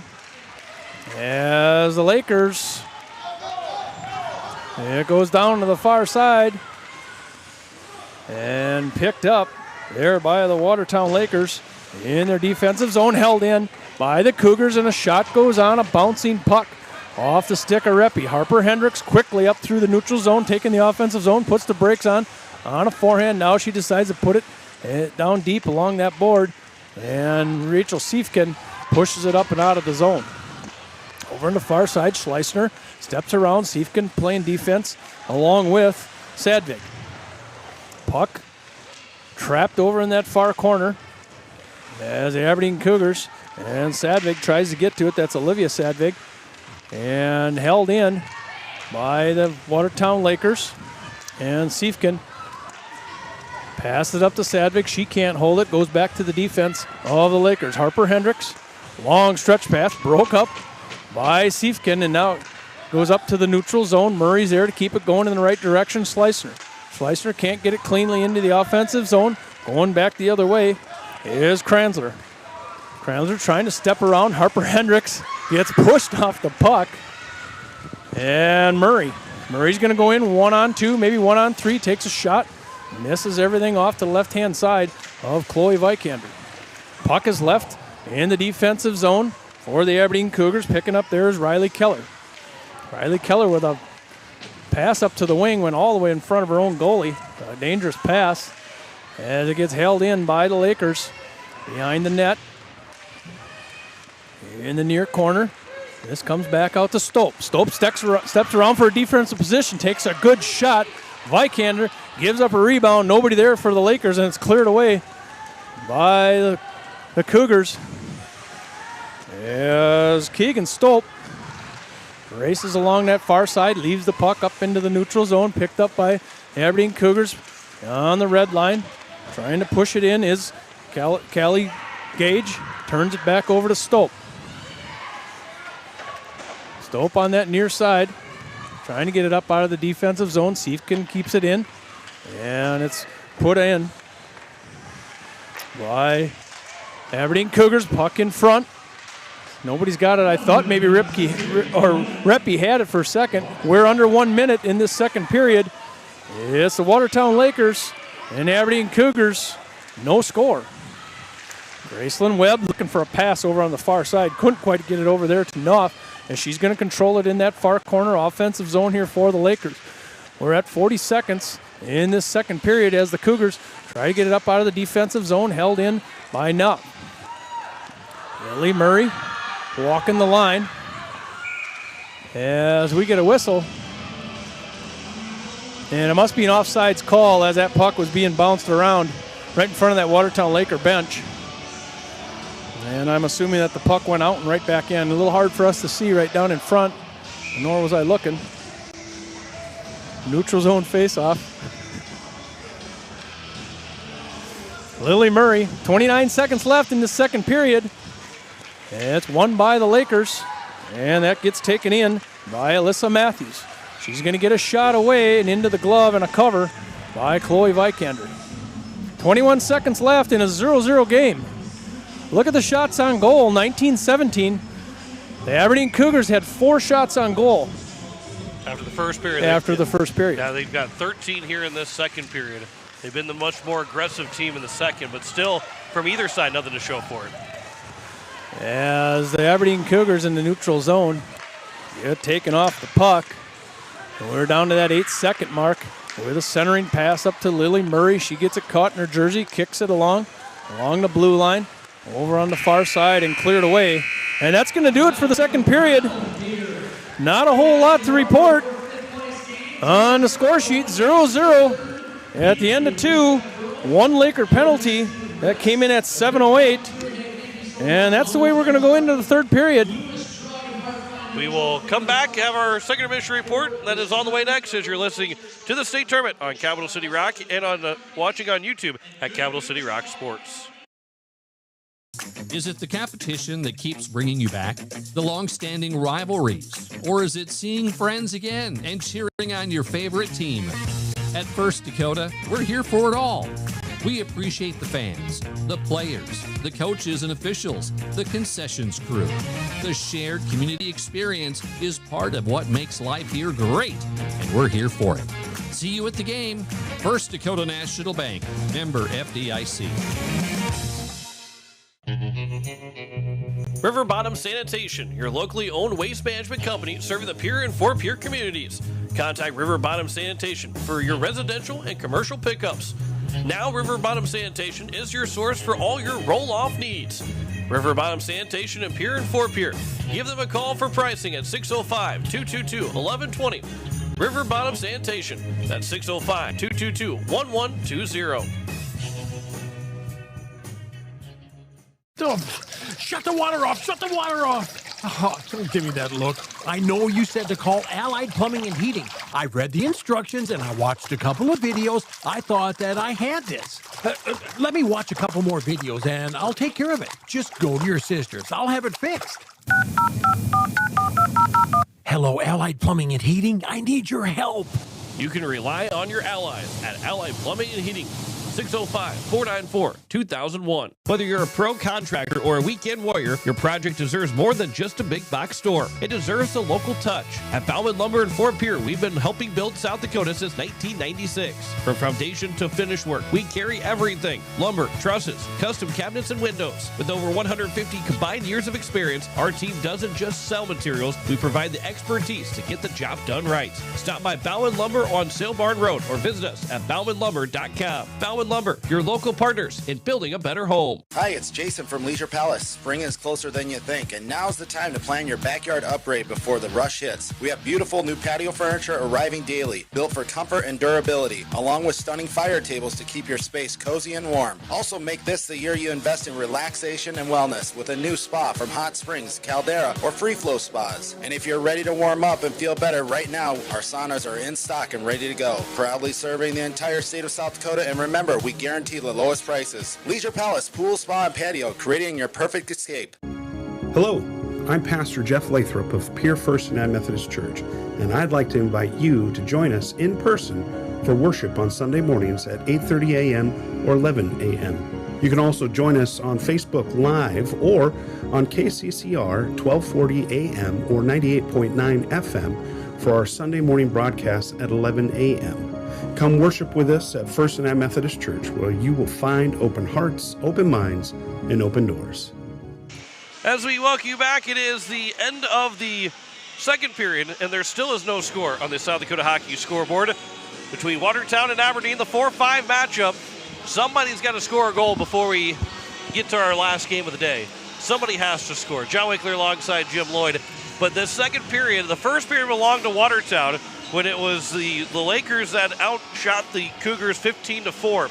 But that second period belonged to Aberdeen, outshooting the Lakers 13-4. It's 19-17 in shots on goal in favor of Watertown, but both goalies have let up 0 so far. Well, it is kind of a battle of the goalies, actually.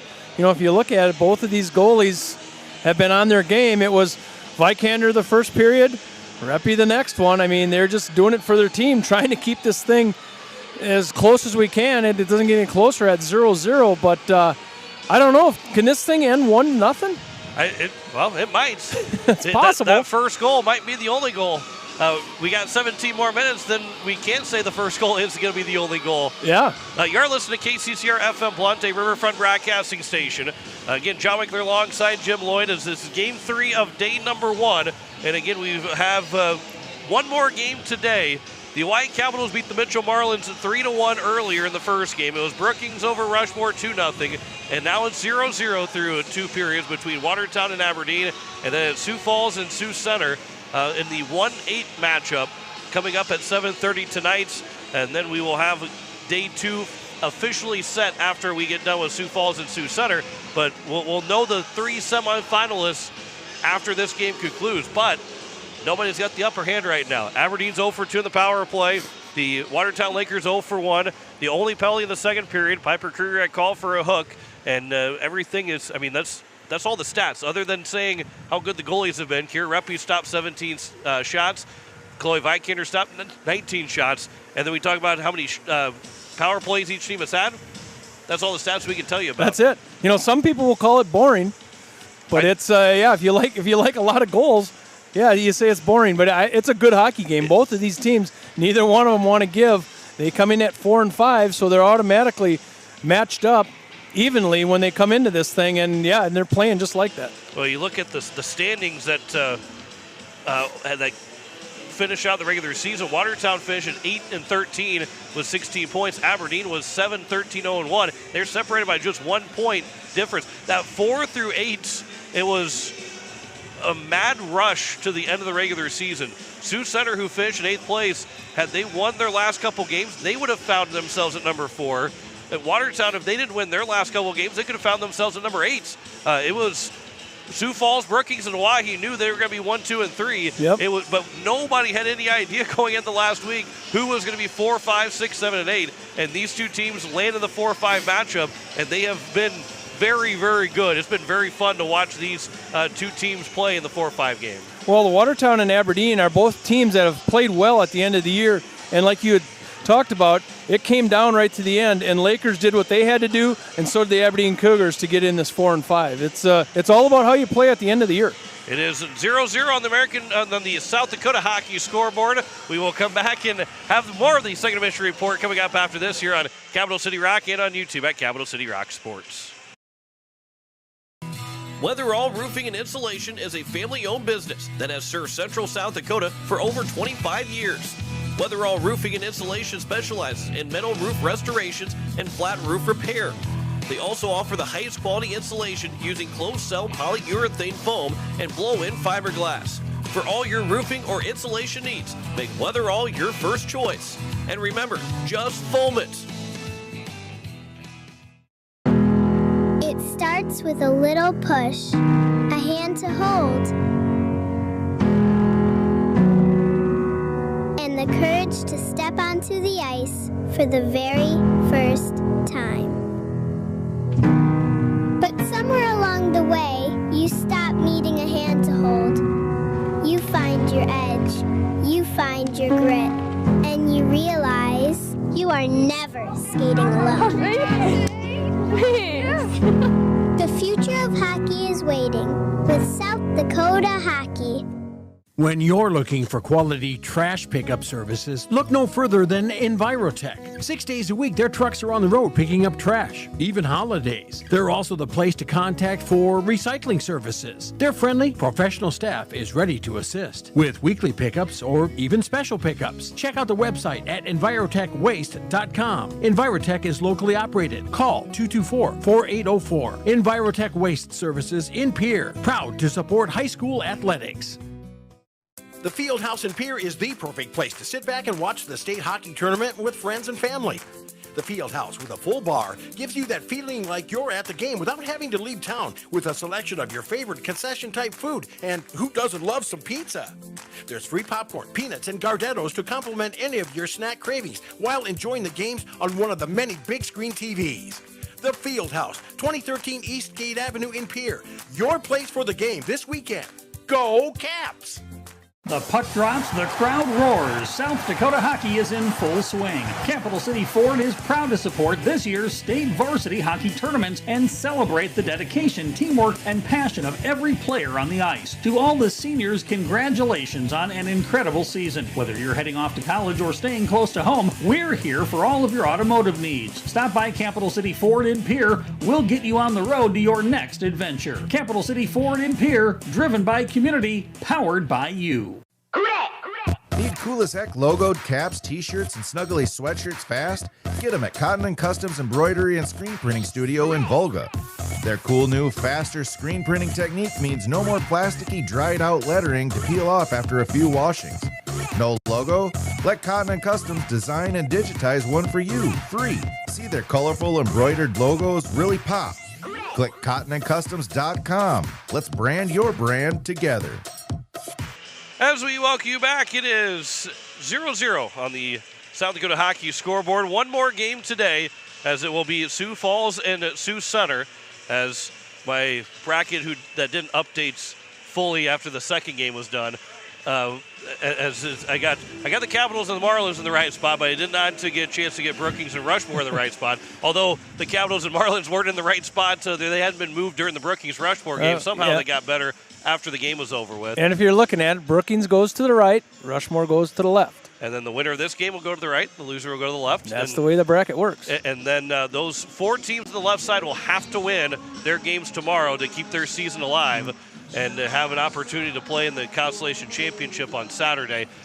The Capitals and Rangers, they both know they're playing Saturday, at least for third place. If not, and one of them will be playing for the championship. But they do know that they're going to be playing all the way to the championship or championship day on Saturday between Brookings and Oahe. One of these teams will also qualify for Saturday by the end of this game, whenever that end might come about. When you look at the bracket, and over the years that we've been doing this, we really don't see a lot of upset games. You see 4s and 5s, maybe that switch spots, but when you start getting into some of the 3-7 games or 2, some of those games, you don't see a lot of upsets. We just haven't. Well, we've seen some pretty good games. We've very good games, yes. We've seen the 6 seed put up a good fight against the 3 seed. And then here today we saw the 7 seed put up a good fight against the 2 seed. They kept that game 0-0 for as long as Rushmore could.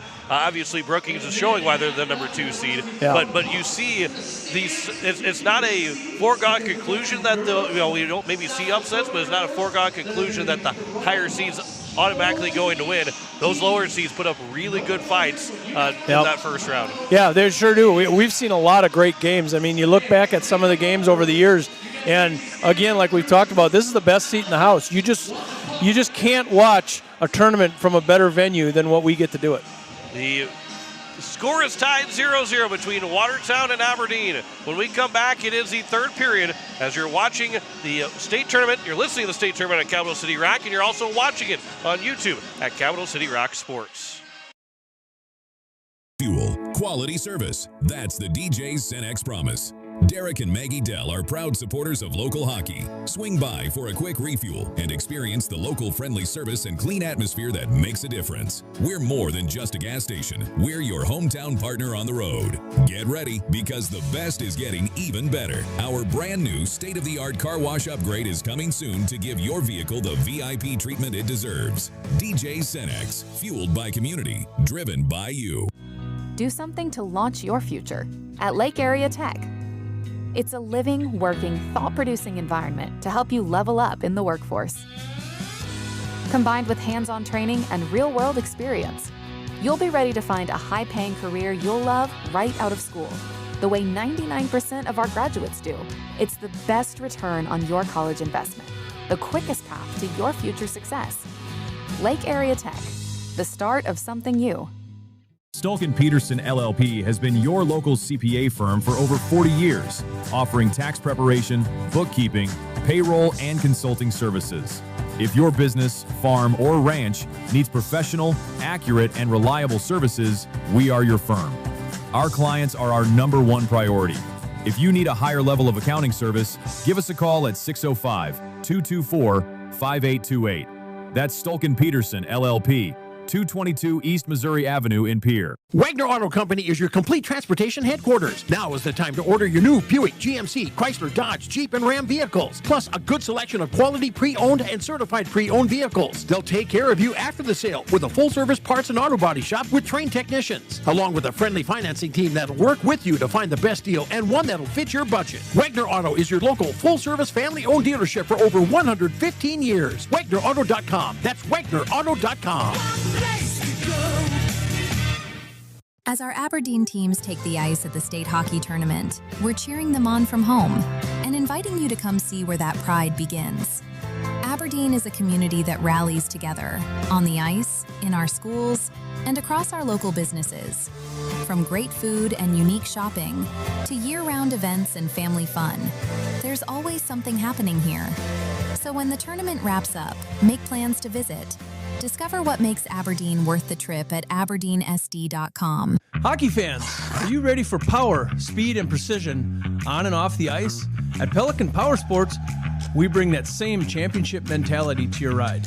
Whether it's snowmobiles, ATVs, motorcycles, jet skis, or UTVs, we service and repair them all to keep you in the action year-round. Pelican Power Sports, service and repair with a personal touch. As we welcome you back, it is just about set for the start of the third period between the Watertown Lakers and the Aberdeen Cougars, as it is 0-0 going into this third period. Joe Winkler alongside Jim Lloyd, and somebody's got to score in this game. It's not like the regular season where technically don't have to have somebody score. Somebody has to score in this game before the end of the night. What does our friend Jeff Anderson tell us all the time? The next one's a big one. The next one will be a big one, as we are 0-0 and we are just seconds away from puck drop, as we're going to turn the lights on. And we are going to play this third period of the third game, and we are underway as the Watertown Lakers win the faceoff up to the red line, and looking for Schleissner. Can't get it on her stick, as offensive zone is taken by the Aberdeen Cougars. Siefken picks it up just inside the blue line. She's going to push it down deep, where Kinanoff's going to try to turn this one around. Siefken giving lots of pressure as this puck is pinned up right behind Kira Reppy. Kira Reppy looking both left, looking right. She thinks that thing's going to be coming out, and it does. Siefken turns around onto her backhand, gets pinned against the wall once again. Watertown Lakers playing in their defensive zone. Centering pass, sticked away by Reppy, perhaps. Went across the blue paint there, a lot of traffic in front. Now it does scoot out into the neutral zone, where the Aberdeen Cougars are going to have to check up on and off sides. This puck goes over to the neutral zone, or the Watertown Lakers just a little far, as Schleissner can't get it on her stick. And it's turned back around in their defensive zone. Aberdeen Cougars taken off the stick by Schleissner. She stays with the puck. Now she gets tripped over a stick, and a centering pass by Allard. Nobody there. Allard picks it up on the far side, hands it over to the defense, as the Cougars trying to break it out of that defensive zone. And it's held in over on that far side by Kinanoff. Gets pushed back in, as Allard's going to get she looked awful tired when she came off the ice over on that far side, as Kinanoff tries to keep it alive in the offensive zone, and she does, as it gets pushed out into the neutral zone, picked up by the Lakers. This is Kruger. Piper Kruger taking it in, 1-on-4. Going to wait for her teammates as she's going to go around the backhand. She gets taken off the stick and goes into the referee in the corner. Everybody looks like it's okay. Comes out just to the blue line, and it's thrown in by the Watertown Lakers. Held in once again by the Lakers. There goes a shot, a lob. Goes in by McKinnon-Off. It's third period action at 14:42.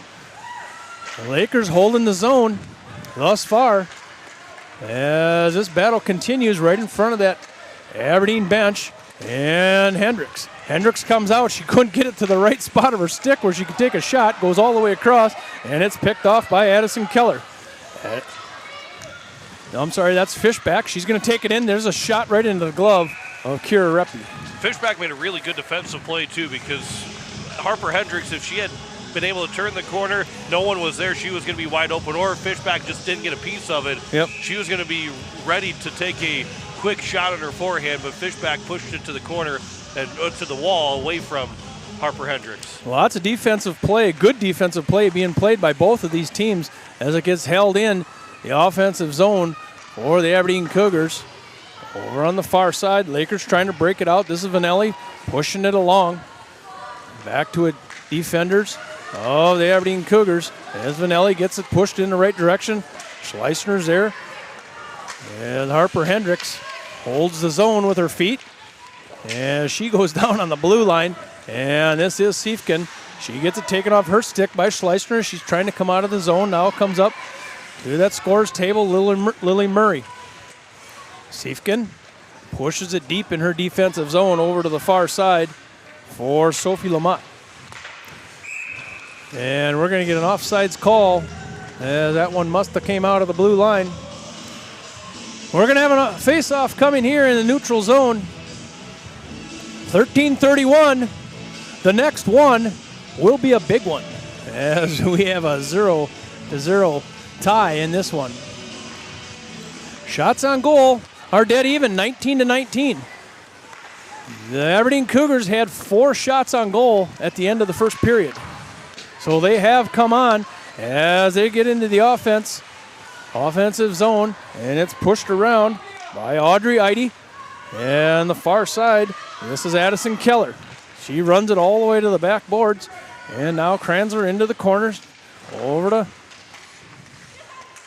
to Keller, goes back over to the far side. Chasing over there for the Lakers is Audrey Eide. It's turned around. There goes a shot off the pad of Reppy. Pushing it along up into the neutral zone is Audrey Eide. And going back the other way is Addison Keller. A little tick and tack here over that blue line for the Aberdeen Cougars. Picking it up in their defensive zone. Back out to the neutral zone as Riley Keller kicks it in deep. And we're going to get a whistle. I believe it was offside. I don't know, was it an offsides call? I believe it was offside against the Aberdeen Cougars. It's always amazing when you call the game and watch every play, you can't see it. Happens all the time. Neutral zone face-off You coming. gotta be watching to see it happen. I have to be looking the right direction in order to see. You just gotta be paying attention. That's right. Sometimes I look, but I don't see. As Schleissner comes in, 1-on-2 on her forehand. She's going to leave it for Hendricks. Hendricks going to shoot it off the pad of Chloe Vikander on the far side. Keeping it alive is Hendricks. Yeah, she's going to throw it in deep into the near corner. Into the near corner. That's Nyla Vanelli. Back to Schleissner. Schleissner working behind Chloe Vikander. Going to find a way to get her centering pass as players go down in the corner. Where's the puck? There it is. Looking for a centering pass. Comes back out to the defense. That comes out to Vanelli. She's going to throw it in deep. And back out to the defense for the Lakers. Lakers are going to throw a shot on. That one goes a little wide. And hugging the post is Vikander. Puck's alive in that offensive zone, deep in that offensive zone for the Lakers.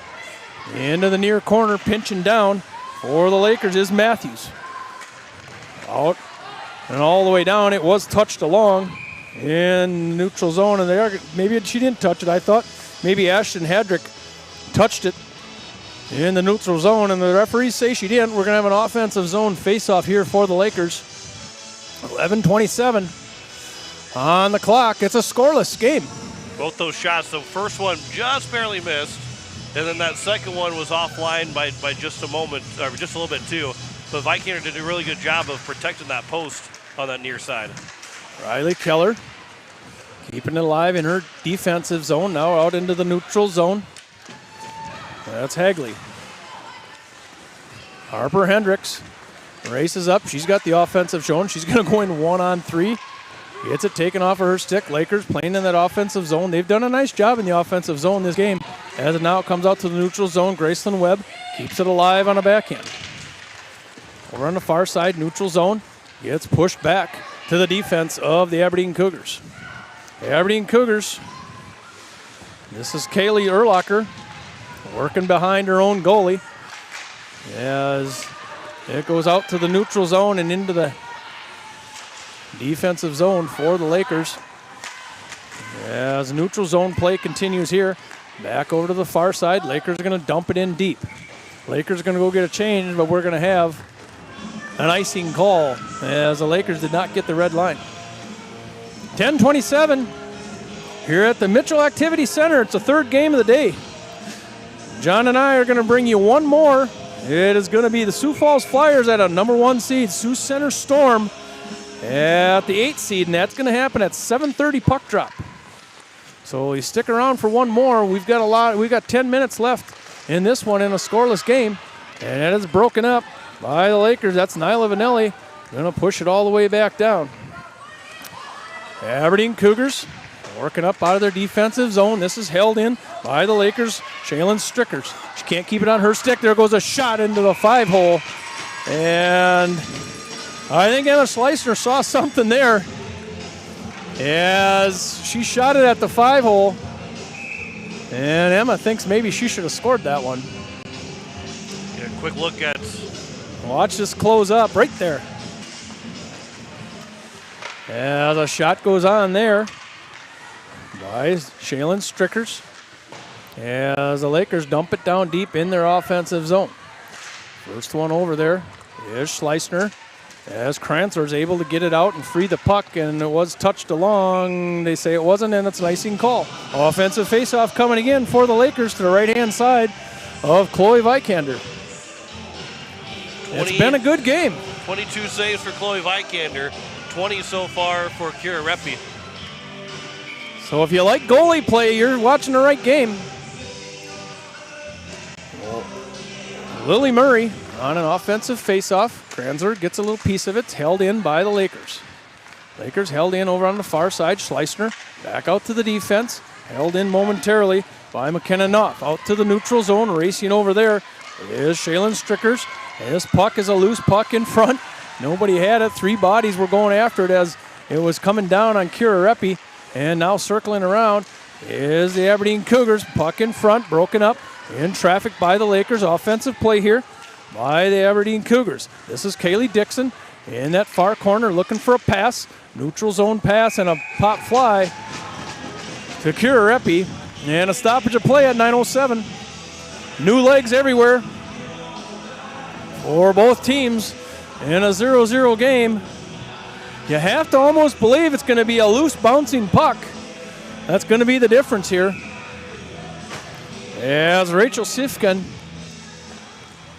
loses the puck on the faceoff, held in by the Aberdeen Cougars. Lakers can't get it going the right direction in the neutral zone. This is Kruger getting it up to Gracelyn Webb. Gracelyn Webb on a looking for a backhand pass. Nobody there. This is Sifkin. Sifkin's going to go in one-on-one. If she would have broke the defense of the Lakers there, she couldn't quite get through. This puck is being pinned up on the right-hand side. Now it goes down to the near corner. Chasing over there also is Olivia Sadvig. Yeah, they're going to keep it alive in that far side. Gracelyn Webb on a backhand. Tries to get out to Harper Hendricks. Harper Hendricks on the run. Over on the far side. She's on her backhand. Going to try to turn the corner. Sifkin is there to help to push her to the outside. No shot taken by Harper Hendricks. Puck is in the offensive zone. Now it comes back as Harper Hendricks going to chase back to her defensive zone. We're going to have an icing call. Nope, it was touched. Harper Hendricks going to skate up and pass and gets taken out by, I believe, Sifkin over there. No call made as both players go down. Probably wasn't a call. That's why it wasn't made. As the Lakers push it into the neutral zone. Gracelyn Webb trying to keep it moving in the right direction. And Addison Keller is in over on the far side with Kaylee Dixon. Kaylee Dixon walking it around in back of that Watertown Laker goalie looking for a backhand shot. It's taken off of her stick and it's Schleissner. Schleissner looking up in the neutral zone. Gets it to Webb, touched it along. It's going to be all the way down to Vikander. Stoppage of play, 7:35. It's a good one if you like goalie play. It's the senior, Kira Reppy, and Chloe Vikander. Chloe Vikander has played every game for the Aberdeen Cougars. There's 21 games as these girls play each team twice or 3 times, unlike the boys where they play 2 times. The girls play 3 times. And this is Fischbach. Fischbach going to step around, going to get into the near corner, looking for a centering pass. That pass was attended for Keller, Addison Keller, and Reppy finds a loose puck. Stoppage of play as this one continues, a 0-0 game. Watch the replay. As Reppy got that puck in front. It was loose for a long time. As she slides over. Face-off, won by the Lakers. Momentarily held in by the Aberdeen Cougars. Now a pass up to the neutral zone. This goes to Schleissner. Schleissner's going to go in 1-on-2. Going to take a shot through the legs of a Cougar defender. Goes all the way back over the far side. Bodies colliding over on that far side. Comes back to the defense of the Cougars. Cougars with a little angle pass, trying to get it to Kranzler.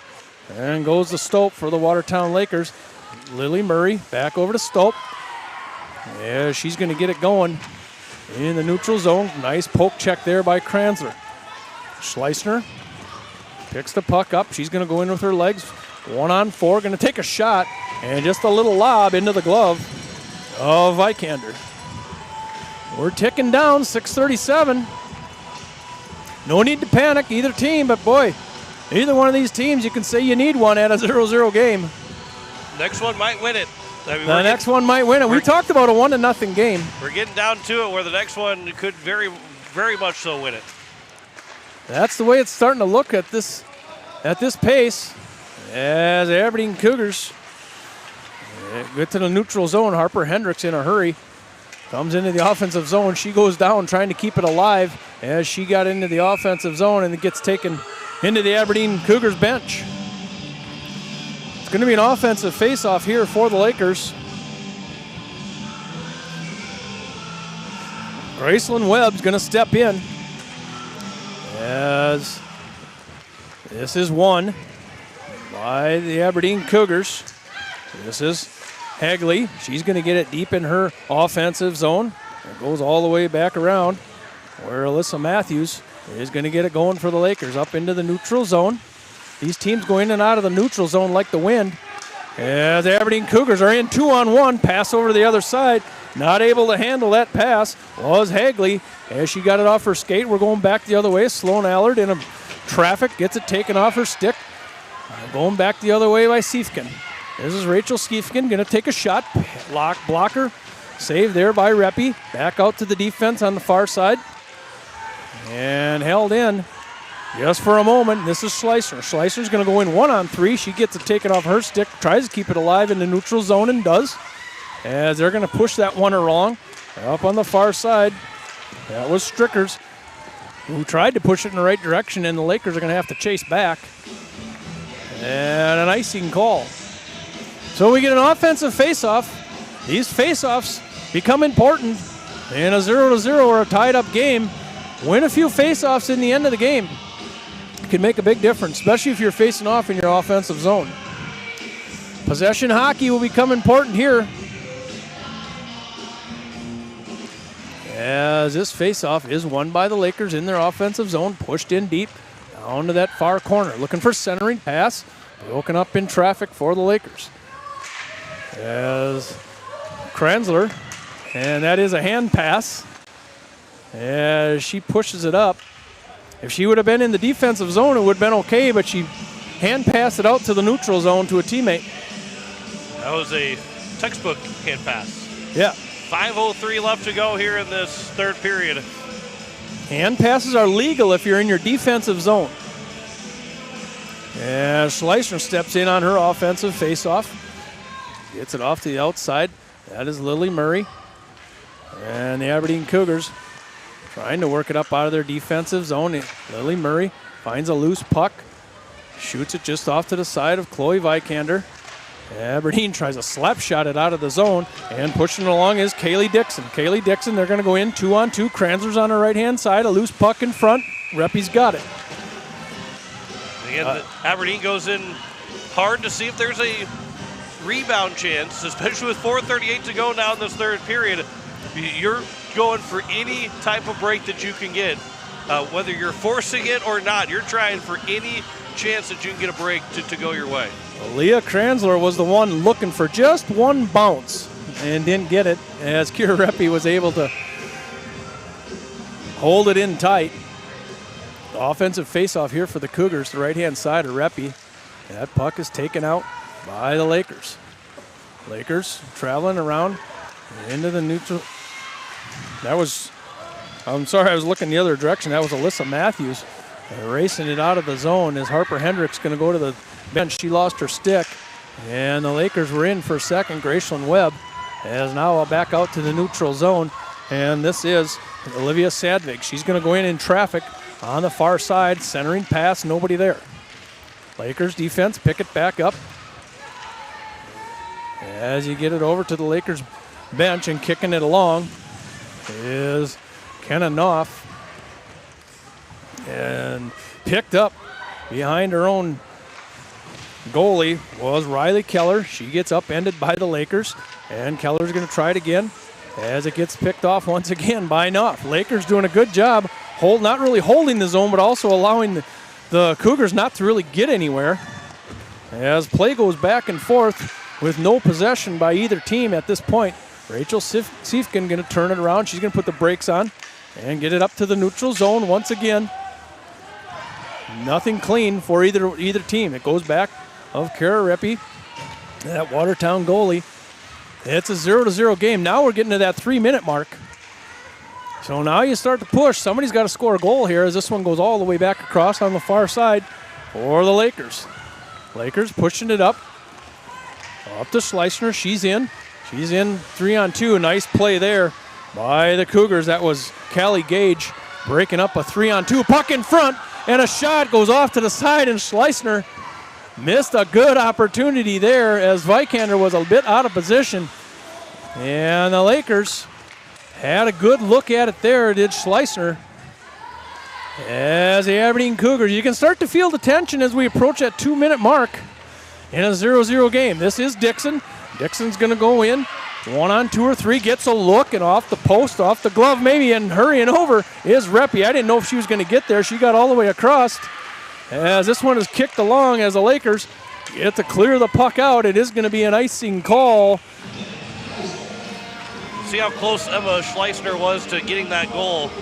She beat the glove of Vikander, but boy, that just barely missed.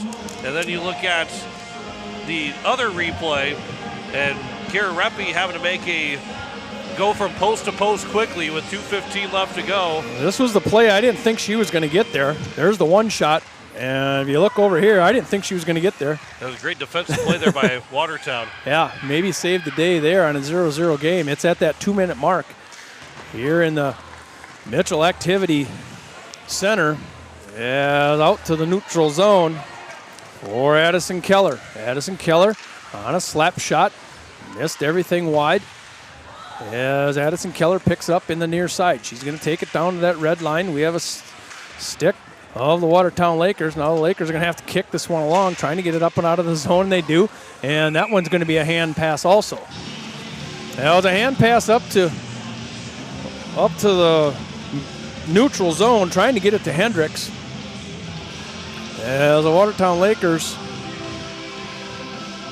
we're going to face off in the neutral zone, and the Lakers getting an explanation on that hand pass. It was a hand pass, as they're going to get some new legs in. Are the Lakers. Siefken's going to step in. This is Schleissner. Face-offs are important, as you need all your possessions in a 0-0 game.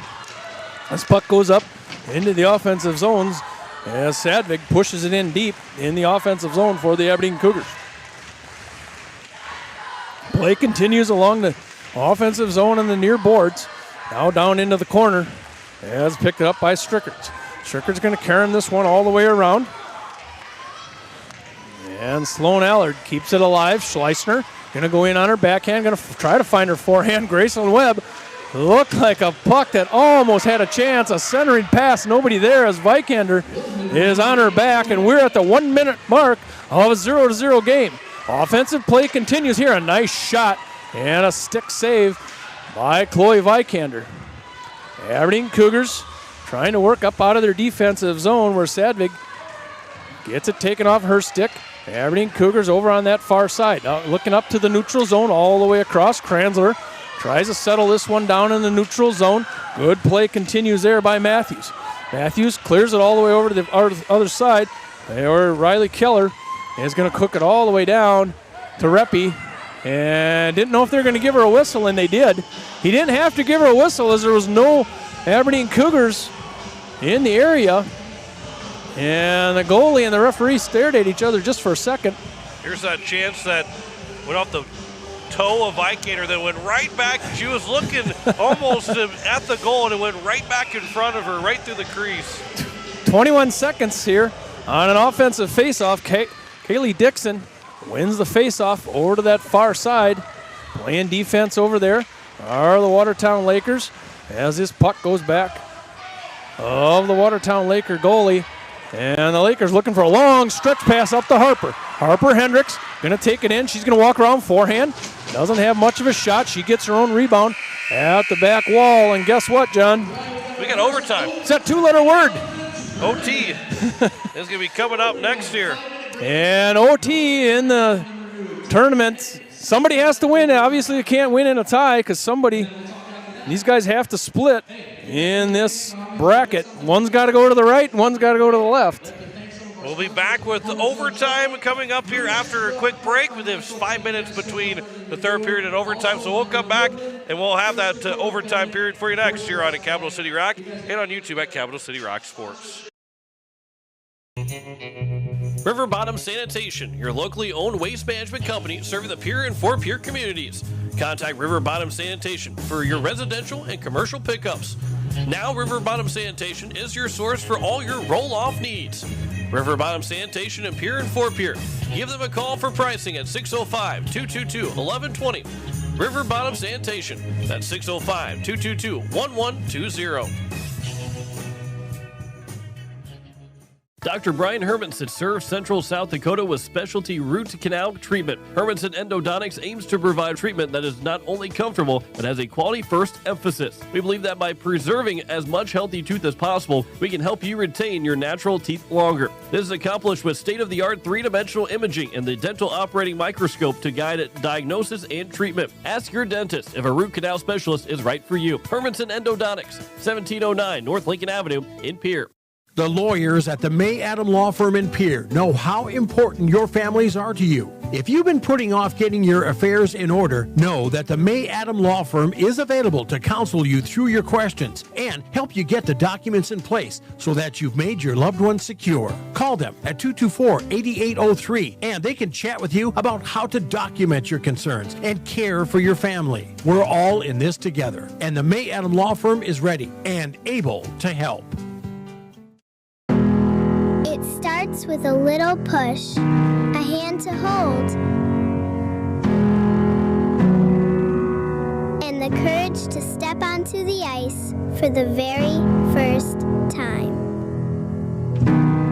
But somewhere along the way, you stop needing a hand to hold. You find your edge, you find your grit, and you realize you are never skating alone. The future of hockey is waiting with South Dakota Hockey. Capital City Toyota is proud to sponsor the state varsity hockey tournaments with a special shout out to all the seniors. You've worked hard, now it's your time to shine. Just like a championship team, we bring the funnest car buying experience in South Dakota. Find your perfect new or pre-owned ride today. Good luck to all the teams and seniors from Capital City Toyota. Stolken Peterson LLP has been your local CPA firm for over 40 years, offering tax preparation, bookkeeping, payroll, and consulting services.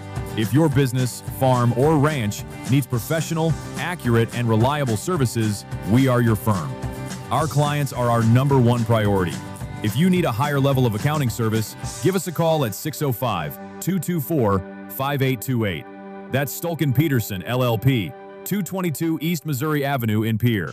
As we welcome you back, it is the end of 3 periods, and we have no score. John Wicker alongside Jim Lloyd. We head to overtime, and it is 0-0 on the South Dakota Hockey scoreboard. 25-24 in shots in favor of Watertown. 2-1 in goals, in power play opportunities in favor of Aberdeen. Everything else, it's as even as you can get. Completely dead even. And I can't say that either one of these teams haven't had good shots and good looks, good opportunities, but obviously nothing has gotten by either one of these goaltenders. The goaltenders in this one, Kira Reppy, Chloe Vikander, it's a good one between those two. And one of these two goaltenders are going to have a shutout. That's right. And the other one's going to lose by 1 in overtime. We can say that there's going to be a shutout this game. There's going to be a shutout. There's zero chance that we can screw that up for anybody. That's right. Or I guess we screwed up for one person. Yeah, we can talk about a shutout. Right. Shutout. Normally you don't talk about goalies and shutouts. We can now. One of them's going to get it. We get the referee talking to us too here. We might have to have him for an interview. But it is going to be the start of overtime. I think he said he had a face for radio, or was he talking about us? Well, I think he was talking about him. I think he was talking about him. I think so. Yeah, that's a radio face. We'll leave him anonymous for right now. Just ask us if you want to know who the referee is. We'll tell you. Both teams will be on their respective sides. There is no change in this period. But we are set for the overtime period. 10 minutes are on the clock. Jim Lloyd's got the call of overtime. It's OT, our favorite two-letter word. And one of these two teams are going to win 1-0 as Lily Murray carries it over to Schleicher. She's going to take a shot, and a quick one into the glove of Vikander. And good look for Schleicher. Every single shot has got the opportunity. The last time the girls' state tournament had an overtime game, we played 5 of them at one time. Yeah. Yep. We'll see. We'll see what, I mean, the way these two teams have played so far, there's no say, hey, well, they scored 1 in the first period and all this stuff. Nobody scored yet. There's no trend to go one way or the other. This puck remains in the offensive zone here for the Lakers. Over on that far side, we got a missing stick. Now Siefken comes out to the neutral zone. Red line, she's going to take it. I thought it was maybe offsides. It's not. Over on that far side, chasing over there is Hagley. Offensive zone here for the Aberdeen Cougars, working it up to the red line. There goes a shot all the way across the blue paint. Nobody touched it as it goes into the near corner. There, the puck is pinned in up against that far wall, and the Lakers come out with it. And this is Hendricks. Harper Hendricks on her forehand. She's going to try to get to her backhand. She's 1-on-3, maybe 1-on-4. She deked one person out as it goes all the way back around. Schleicher into the near corner. Schleicher throws it at a backhand. Maybe that was a pass trying to get it back over to Hendricks. Nonetheless, covered up by Vikander. It's 8:49 left in overtime. I don't know if we need to watch the clock at all or not. It's the next goal is going to win it. Technically, I guess we have to, because we could see it maybe then double overtime if the clock runs out. Offensive faceoff, Sloan Allard. Kruger Schmaling comes back out to Stolp. Almost got over the blue line, and it did. I didn't know if the referee was going to see that. I saw it from where I was. I saw just a little bit of white. And we're going to get an offsides call. Neutral zone faceoff coming here.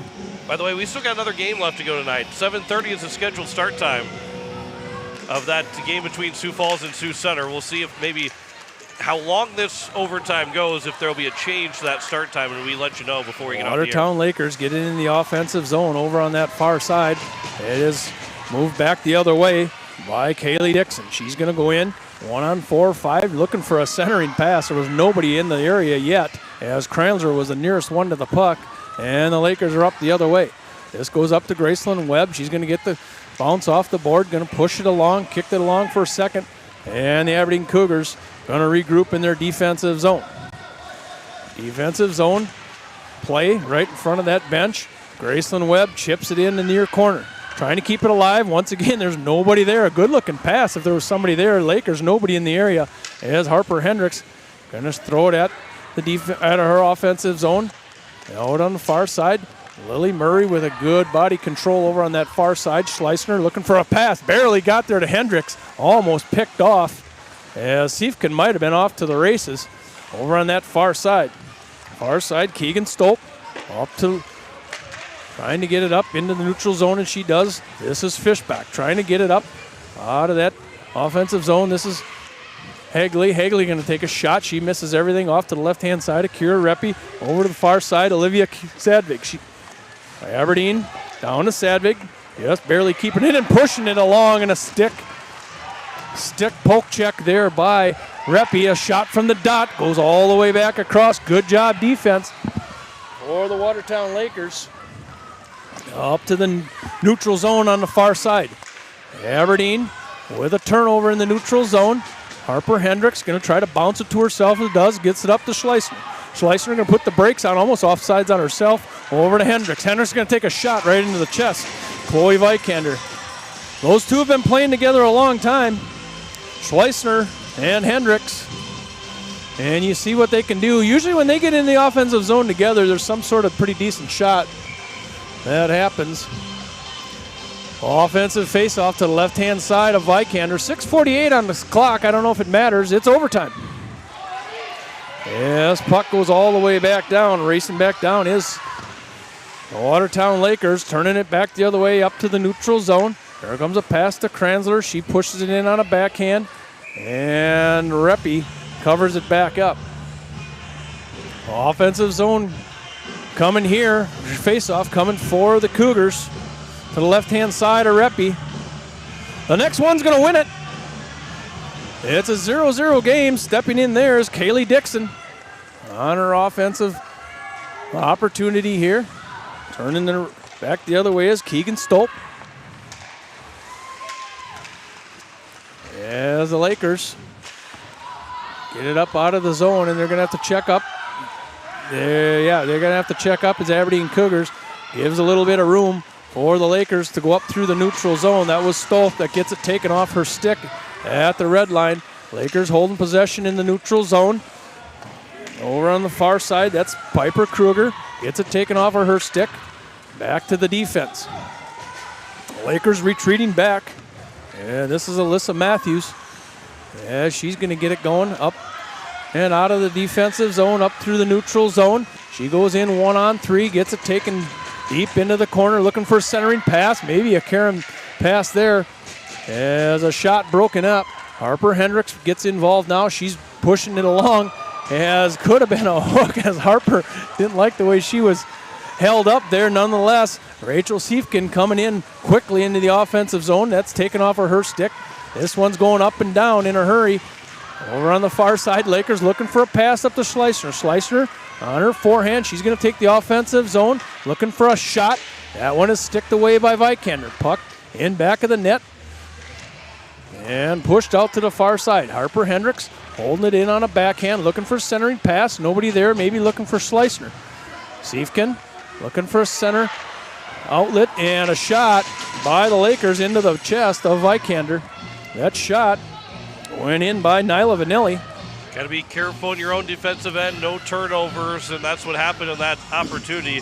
Nyla Vanelli right between the circles was able to get a shot away, but Chloe Vikander, 29 saves on 29 shots. She's been excellent for this Aberdeen Cougars team. Allard, Kruger, and Schmeling. And it's held in nicely by McKinnon Knopf. And there's a centering pass as Kruger can't get it, do anything with it. Comes back out. And it's pushed in deep there by Strickers. Centering pass once again by the Lakers. Strickers gets to hold it in one more time. Going to push it down to the far corner. Nobody there for the Lakers. As it comes out to the neutral zone where the Lakers defense, this is Knopf. Knopf's going to step around, going to take a shot. Every shot counts. That one goes wide by McKenna Knopf. Aberdeen Cougars having a hard time lately here getting out of the defensive zone as it's pushed in by Strickers. Now comes out to the neutral zone. Kruger fans on a pass in the neutral zone. Got to be all about possession here as Addison Keller is applying the pressure to that defense of the Lakers. As Keller does a nice job, Addison Keller keeping that one alive in the offensive zone for the Cougars. And a centering pass sticked away by Reppy. Good job by the Lakers tying a person up in front. As offensive zone here is Siefkin. Pushes it into the near corner. Back out. Puck tied up now in that near corner. As it comes back out of there, Siefkin's going to step around, going to take a shot. That was going wide. Nonetheless, it's in the glove of Reppy. New legs, for sure for the Lakers, as they got a little long on a shift. And Aberdeen Cougars are going to switch out at least their forward line. Kranzler, Dixon, and Addison Keller. 3:27 to go in overtime. If we don't have a winner, they will go to their locker rooms and have a Zam break before the second overtime. Puck trapped to the left-hand side behind Kira Reppy, that senior goalie for the Lakers. And it goes all long pass all the way across on that far side. This is Sophie Lamott. Gets it going in the right direction, back to the defense of the Lakers. Fanning on a pass to get it out of that zone where the Lakers, puck drug out of there and goes back over to Keegan Stolp. Keegan Stolp pushing it along, trying to get some sort of loose. There's the puck goes up front. That one's right on the post. Reppy was there as she's got a pad tight to the post. Right in front is the Aberdeen Cougars. A shot goes over the top by Kaylee Dixon. Kicking it along now as Harper Hendricks pushes it along. She's on her forehand, going to try to make the corner. She can't do it. And a loose puck in front. Where's it at? And we got a whistle. That puck was loose and remained loose. Referee lost the handle on it and blew the whistle as Vikander. So here's the first save from Kira Reppy. right on the pad. She's right on the post. You can see. Just barely missed. And then we'll get the other. Watch this one by Vikander if you can take a look. And this puck was loose for a long time, and we'll let that one play. Take a look as play does continue on the ice into the neutral zone where the Lakers are going to slap it forward. And this is Rachel Siefken. She's going to turn around, get a little room for the Aberdeen Cougars in the neutral zone. And pass it back to Siefken. That's a nice little leave as this one is taken by Addison Keller. She's going to look to her forehand, maybe looking for a pass, gets pinned out in that back corner. Lakers, McKenna Knopf is back there as the Lakers try to break it out and do. Can't get it on her stick was Kruger. As it goes all the way back, checking up are the Aberdeen Cougars. Lakers have time now to get it up the ice. Red line pass down the line here. And this is Sloan Allard. She's going to dump it in to the defense of the Aberdeen Cougars. Schleissner's there to hold it in. Good job there, Graceland Webb. Holding it over to Schleissner. Schleissner keeps it alive. She's going to take a shot up into the netting. Everything counts. If you're not watching the scoreboard, it's 0-0. It's a minute and 33 left in OT. First OT. We have not said anything about the clock because I didn't think it mattered. But it does. It does. we might have an exam break. Now, the two teams that are liking this most, even though they want to play right now, Sioux Falls and Sioux Center. Regardless of how they finish out, you know you're going to probably be feeling a little bit more fresh than these two teams. Yeah, you're going to play probably a tired team. This is Harper Hendricks going to take a shot. She lined herself up and maybe went off a post or part of Chloe Vikander, as that was a good opportunity as the Lakers had everybody packed in and no rebound to be had as this play continues in the defense of zone for the Cougars, trying to get it out of there. And Lily Murray doing a good job as it comes out to that far side. Harper Hendricks holds it in. This is Murray from the top. She misses everything. Didn't get much on it. We're under a minute in that first OT. Schleissner along the near board. She's going to throw it in. Maybe a tip attempt.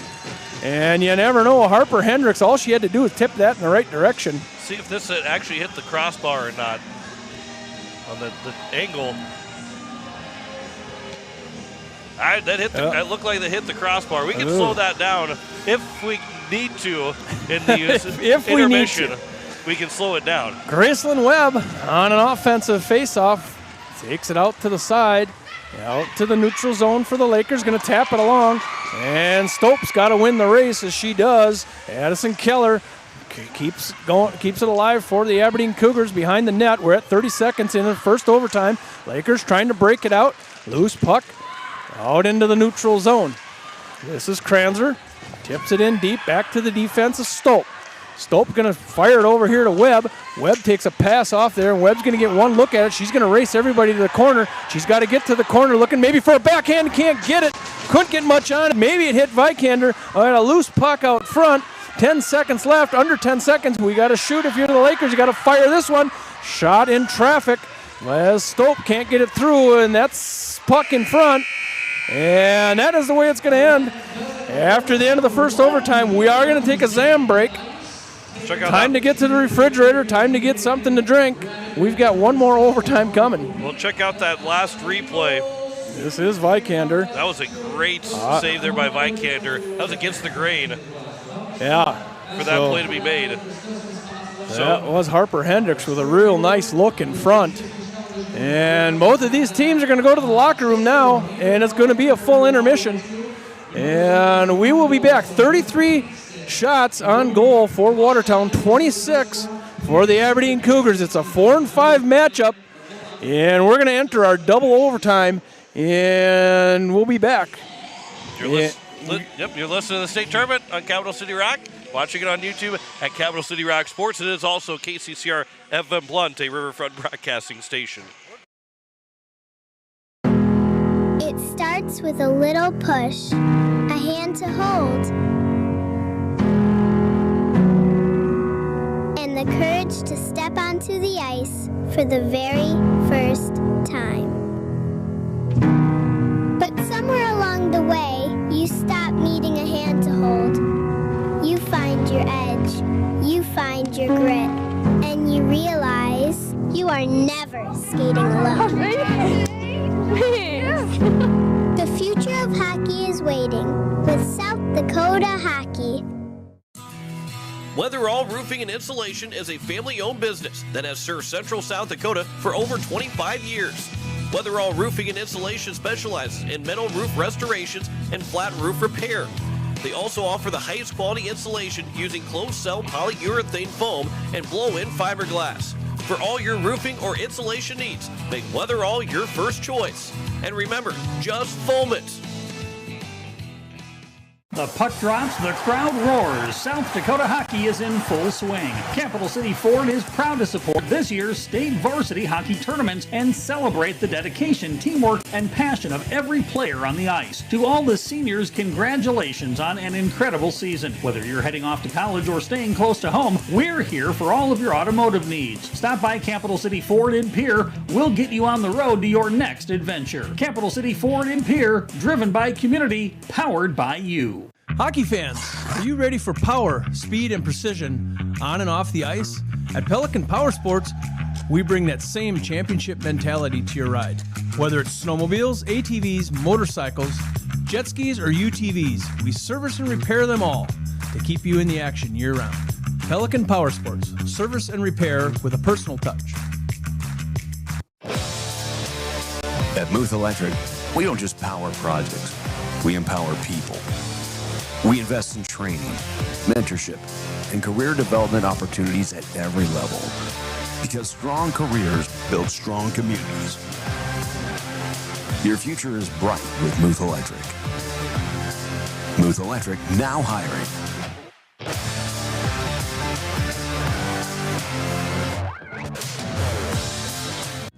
Do something to launch your future at Lake Area Tech. It's a living, working, thought-producing environment to help you level up in the workforce. Combined with hands-on training and real-world experience, you'll be ready to find a high-paying career you'll love right out of school, the way 99% of our graduates do. It's the best return on your college investment, the quickest path to your future success. Lake Area Tech, the start of something new. As we welcome you back, it is the end of overtime. And it is 0-0 still on the South Dakota Hockey scoreboard. Going alongside Jim Lloyd, as we will not get started on time for our last game. That's supposed to schedule and start at 7:30. We will not get on the broadcast at 7:15 because we won't be even started with overtime until basically 7:15.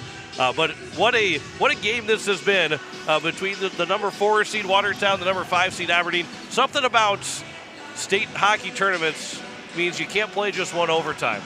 Yeah. We had the boys state tournament last year have a double overtime game to start out. I don't believe we had an overtime game after that. And then you go back to the girls state varsity tournament and that state championship, the longest game in girls South Dakota history, the 5 overtime state championship. So we have not played just one overtime. I guess the 14U girls last week played just one overtime when the Capitals won the state championship, but it has been, we've got to go multiple overtimes to decide a winner in a state tournament game. Yep. And this is considered free hockey. Anything out of regulation is free to everybody listening, to everybody involved. It's free. And we don't get, well, the board op back, Sydney Carlson back in Pierre, she gets paid extra now. So she's the only one making more money on an OT. Because it's going to go longer than originally planned for. So we should have her job. Right. She's going to get a little bit extra money. We're not going to get any extra money from calling some free hockey. Well, it's kind of funny because as long as this game has been already, you look at the score sheet and there's like hardly anything on it. Yeah. There's 2 Laker penalties and 1 Aberdeen penalty. Everything else is just shots on goal. There's like nothing. Yeah. Chloe Vikater's got 33 saves. Kira Reppi's got 26 saves. Somebody's going to have a shutout at the end of this game. Somebody's going to get the game-winning goal. If this had been the regular season, you would have walked away with a 0-0 tie. Yeah, right. But instead, we're gonna keep playing until we find a winner. Somebody's got to beat one of these goalies. Yes, and only that one person, goalie. the person that beats the goalie is also going to be the South Dakota Amateur Hockey Association player of the game. How about that? This is so easy to predict what's going to happen. So easy. We do have an extra puck at some point during the state tournament. And depending on how long this game goes, it's going to be really hard not to give it to. We probably could give it out to 3 goalies or 3 players at this point. Both goalies and the girl that ends up scoring the game winner. But boy, it is going to be somewhere along the line. Somebody's going to find a goal between Aberdeen and Watertown. That overtime period, by the way, and shots on goal, it was 8-2 in favor of the Watertown Lakers. Actually, I believe it was 8-2 overall. And Watertown controlled that first 10 minutes, but now, as we saw in the first period, going to the second period, Aberdeen started to control the second period in shots on goal. It was 15-4 for the Lakers in the first, 13-4 in the second for Aberdeen. So maybe the script gets flipped in this second overtime, and Aberdeen's got a chance to maybe control the game a little bit more. Yeah, it's going to be good. You never know, and when you get into overtime, you never know. It's a little puck luck. It's a loose puck in front. It's a tap in. That's typically what you see. You very seldom see a snipe, and especially in this game. There's been a lot of good shots, but you have to think it's going to be a loose puck somewhere. So you look at the bracket if you're watching on YouTube at Capital City Rock Sports. We do the Capitals and Mitchell in their right spots. They weren't in their spots during the second game, even though I had it done. But Brookings and Rushmore is Brookings that won 2-0 over Rushmore. So Brookings moves over to the right spot. Rushmore is on the left spot. They'll be taking on the Mitchell tomorrow at 12 o'clock. Brookings and the Capitals will play at 5 o'clock. The winner of this game will face the winner of Sioux Falls and Sioux Center in the state semifinal at 7:30. The good news is for either team that wins, they might have less than 24 hours off, because if the game gets over after 7:30, they will have less than 24 hours. But they'll have a chance to then have one more game tonight. They don't have to play it. Then they can wait the other 3 out. But if you do lose this game, you come back and play at 2:30 tomorrow afternoon, and you're playing for your season. So the winner or the loser of this game has a lot on the line in this going into tomorrow, because their season is going to be on the line. You obviously can't win the state championship after losing today, but you can still play to Saturday and still finish out your season knowing that that's the last game, especially for seniors. But this is, where things sit at now in this game. You want to win this game because the state championship's still there. It's going to be awfully difficult to beat Sioux Center or Sioux Falls in the consolation semifinal at 2:30 in the afternoon, because you're playing a second overtime already. And there's just a lot that is riding on the line. And one of these two goalies, if you're really good going into tomorrow, one of these goalies will have to quickly turn the page, because they know that they were that close to a shutout, and instead they end up on the losing end of it. The emotions will be big in this by the end of this game. Well, and we've seen it. Yeah, we've seen it in other tournaments that we've done, John. Is you get a first-round game, an overtime game, a hard-fought game, and you go into Saturday a little tired. And when you look at Sioux Falls and Sioux Center, either one of these teams, they can get a tired team tomorrow. Because these two teams are putting it all out there. We saw that a couple years ago in one of the boys' tournaments, where that team, the winner of both teams that played on a first day didn't have anything left the next day. And it can mean something when you get into this double overtime, but it's tournament time. You take one game at a time. You got to win to move in the right direction. Both these teams will have their disadvantages going into tomorrow and Saturday, but both these teams saying, we don't care, we want to make the state semifinal and get to the opportunity to still play for a state championship, as it is nothing between the Watertown Lakers and the Aberdeen Cougars. Both goalies have been excellent.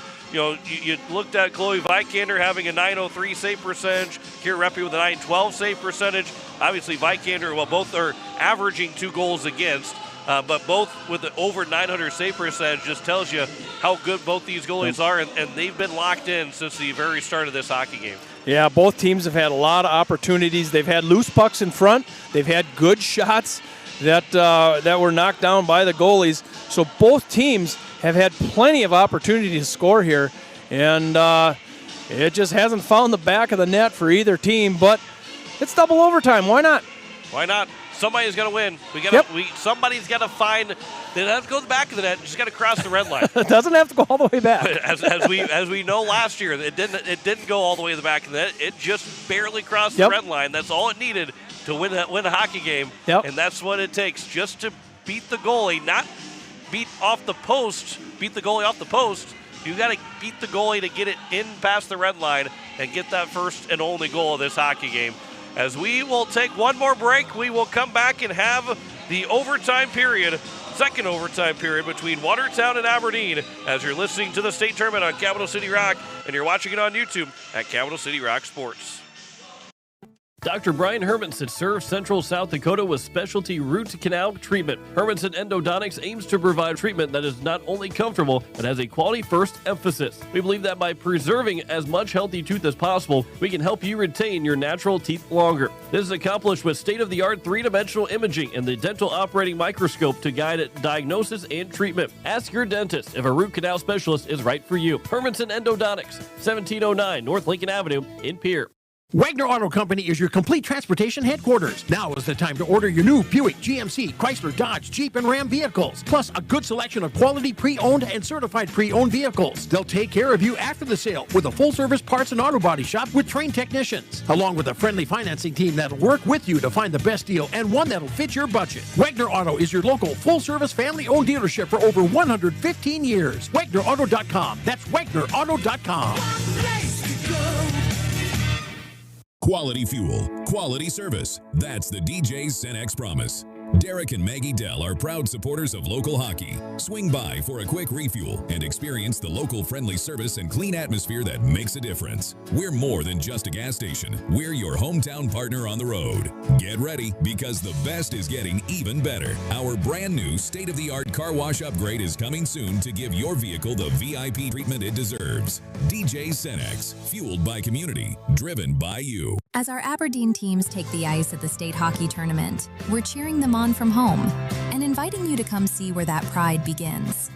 Aberdeen is a community that rallies together on the ice, in our schools, and across our local businesses. From great food and unique shopping to year-round events and family fun, there's always something happening here. So when the tournament wraps up, make plans to visit. Discover what makes Aberdeen worth the trip at aberdeensd.com. Need cool as heck logoed caps, t-shirts, and snuggly sweatshirts fast? Get them at Cotton & Customs Embroidery and Screen Printing Studio in Volga. Their cool new, faster screen printing technique means no more plasticky, dried-out lettering to peel off after a few washings. No logo? Let Cotton & Customs design and digitize one for you, free. See their colorful embroidered logos really pop. Click cottonandcustoms.com. Let's brand your brand together. The lawyers at the May Adam Law Firm in Pierre know how important your families are to you. If you've been putting off getting your affairs in order, know that the May Adam Law Firm is available to counsel you through your questions and help you get the documents in place so that you've made your loved ones secure. Call them at 224-8803 and they can chat with you about how to document your concerns and care for your family. We're all in this together, and the May Adam Law Firm is ready and able to help. As we welcome you back, it is 0-0 as we head to the second overtime. Both teams were on the same side skating around, but the Watertown will take their end here that you see on Capital City Rock Sports. It'll be to our left, and Aberdeen will be to the right. It's another period of long change. Yes, it is. Or long ice, sorry. Long ice, yep. But it will be both teams to start 5-on-5. We kind of talked about just 2 penalties for the Watertown, just 1 for Aberdeen. And it's really going to be something egregious at this point to be called a penalty. I think you're going to see these referees let them, again, if it's a very egregious call, they'll call it. But otherwise, they're going to let this thing play out and let it be 5-on-5 through the rest of this hockey game. Well, it's a typical 4-and-5 matchup. And it is double OT from the Mitchell Activity Center. Third game of the day. We have one left. It's a 7:30 puck drop. That's not going to happen at 7:30. It's Sioux Falls against Sioux Center. But first, we got to get this one done. Somebody's going to score a goal before this thing is over. As we're waiting 1 second to drop the puck here. We're going to get the time up on the clock. We don't want to go the third overtime in 5 seconds. 1 clock. There we go. Now we got him. And we're about underway. It's double OT. Face-off won by the Lakers. Going to be chipped into the offensive zone. And the Lakers are going to rush in, try to get that one touched along. This is Sadvig going to bring it out as they're trying to reach a teammate in their offensive zone. As the Cougars are now going to my left and your left. And there's a wraparound attempt, and Reppy just had her pad close enough to that pipe. As the Aberdeen Cougars, I think that was Callie Gage, that tried to wrap that one around. New legs here for the Lakers. Offensive faceoff coming here for Rachel Siefken, Sadvig, and Gage. That puck goes all the way across the blue paint. Chasing over on the near side is Olivia Sadvig. And this is Siefken going to work behind Reppy out to Sadvig, maybe looking for a give and go. And the Lakers are going back the other way. This is Graceland Webb on a backhand, getting it over to Kruger in the neutral zone. Siefken. Up a long pass. Nice play there to slow that one down as Addison Keller comes in on her forehand between the wheels. Everybody's blocking that puck in front. And Kira Reppy has an easy save. None of the saves are easy, but that one was easier than most of them. Another stoppage of play. It's a 10-minute double overtime. Don't know if the clock will come into play. You never know. We'll know in a little over 9 minutes if this thing plays 0-0. And if we do have a tie still in the next 9 minutes, they won't go to a ZAM. It'll be every 2 overtimes that we go to a ZAM. As the Lakers get up out of their defensive zone, and a long pass was looking for Harper Hendricks. She's going to rush in, and it goes all the way back down. Harper Hendricks slams herself as she was all out, going for a loose puck, heading towards Vikander. And Vikander got there first. Double OT if you just joined us. It's the 4 and 5 seed in the state tournament. As Harper Hendricks pirouettes around and loses her stick. It's held in here by the Lakers momentarily. Now the Aberdeen Cougars are going to go in 2-on-1. 2-on-1. This is Kranzler and Addison Keller. This is Kranzler going to take a shot right into the chest of Reppy. Good opportunity there for the Cougars. I have to think you're going to have to move one of these goalies out of the way. Get them moving side by side to side. Maybe a rebound. That's the way it's going to happen. It's going to be hard to shoot it past either one of these goaltenders. They have been sharp, and they got to have ice in their veins right now, being a double overtime, knowing what's on the line in this first round. Out to the neutral zone. This is Graceland Webb's going to push it along on a backhand. She's going to put the brakes on. Going to give it back to a teammate. Lakers just barely in their offensive zone. Knopf is there to hold it in and push down by Allard. Puck goes back to Kruger. Piper Kruger fighting for it. Allard gets over there to help out. Puck's left over on that far side. Looks like it maybe got stuck in that ice over there. Looks like it's maybe wet yet in that corner. Off the bench in a hurry is Manelli. She can't get it cleanly as she does get it deep in her offensive zone. She's going to have it on her forehand. Going to take a shot and going to get it over to Vikander. Nyla Vanelli came off the bench like a rocket and was able to move the puck just enough to get a cover. Both teams, Sioux Falls and Sioux Center, are watching the end of this one as they're up next. My guess is it's going to be an 8 o'clock or later tip puck drop by the time that happens, depending on how this goes. Offensive faceoff here, the Lakers. Won by the Lakers into the near corner. It's Harper Hendricks getting pushed along. Sadvig is down there. And this is Rachel Siefken. She's going to get it up, try to get it up. Nice play there by Harper Hendricks over on that far side. Keeping it alive in the offensive zone. A centering pass. Schleissner was there, and Vikander stuck out a stick and stopped the centering pass. Kicking it out of the zone was the Aberdeen Cougars. As now they're going to get a chance to dump it in deep in the offensive zone. Chasing back over there for the Lakers. It's turned over in the offensive zone. A high centering pass all the way out to the defense. This is Keller. Takes a shot. That was Addison Keller. And this puck is pinned right up against that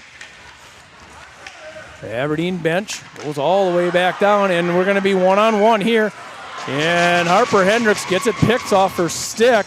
Nice defensive play there by the Aberdeen Cougars. Cougars are quickly 2-on-2 into their offensive zone. Addison Keller chases up to the near side and gives a pass up to nobody. This is Harper Hendricks. She's going to have a chance to go one-on-one.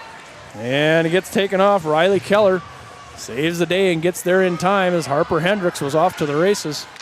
As it's held in here by the Lakers momentarily. This is the Cougars coming down the far end. This is Addison Keller. Chases it all the way back down. Pass went too far. Gets it taken off her stick and another shot. And not sure if it made it all the way to Reppy. Nonetheless, comes out to the near side and it's pushed around the far side. This is Stolp. Pushes it up to Sophie Kruger. She can't keep it going in the right direction, and Reppy has got a coverage. A couple opportunities there. Piper Kruger. Did I say Sophie? I wonder Kruger. if Sophie's listening. She'd be happy that I'm saying her name. Sophie I said her name for so many years. She'd probably love to play some hockey It's her sister, Piper. I don't know why it is. That's the first time you said it, though. Sophie, that's a compliment.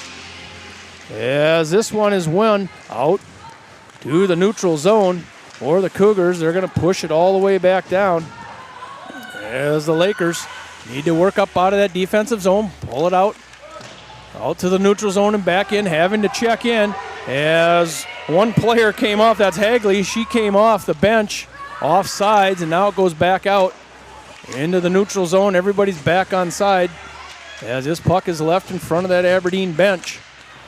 Pushed along, puck in front. Nice defense there in front of the net by McKenna Knopf. This one goes out to the neutral zone. No possession anywhere for either one of these teams. And a double overtime here at the state tournament. McKenna Knopf turning this one around in back of her own goalie, trying to look for an avenue to break this thing out on the far side. Lakers over on the far side, long stretch pass. And Graceland Webb has got to touch it along. She gets just enough of it to keep in the offensive zone, fires one. Lakers are going to get a change. This is Lily Murray coming across the neutral zone as the Aberdeen Cougars enter the offensive zone into the far dot, chasing it down into that corner.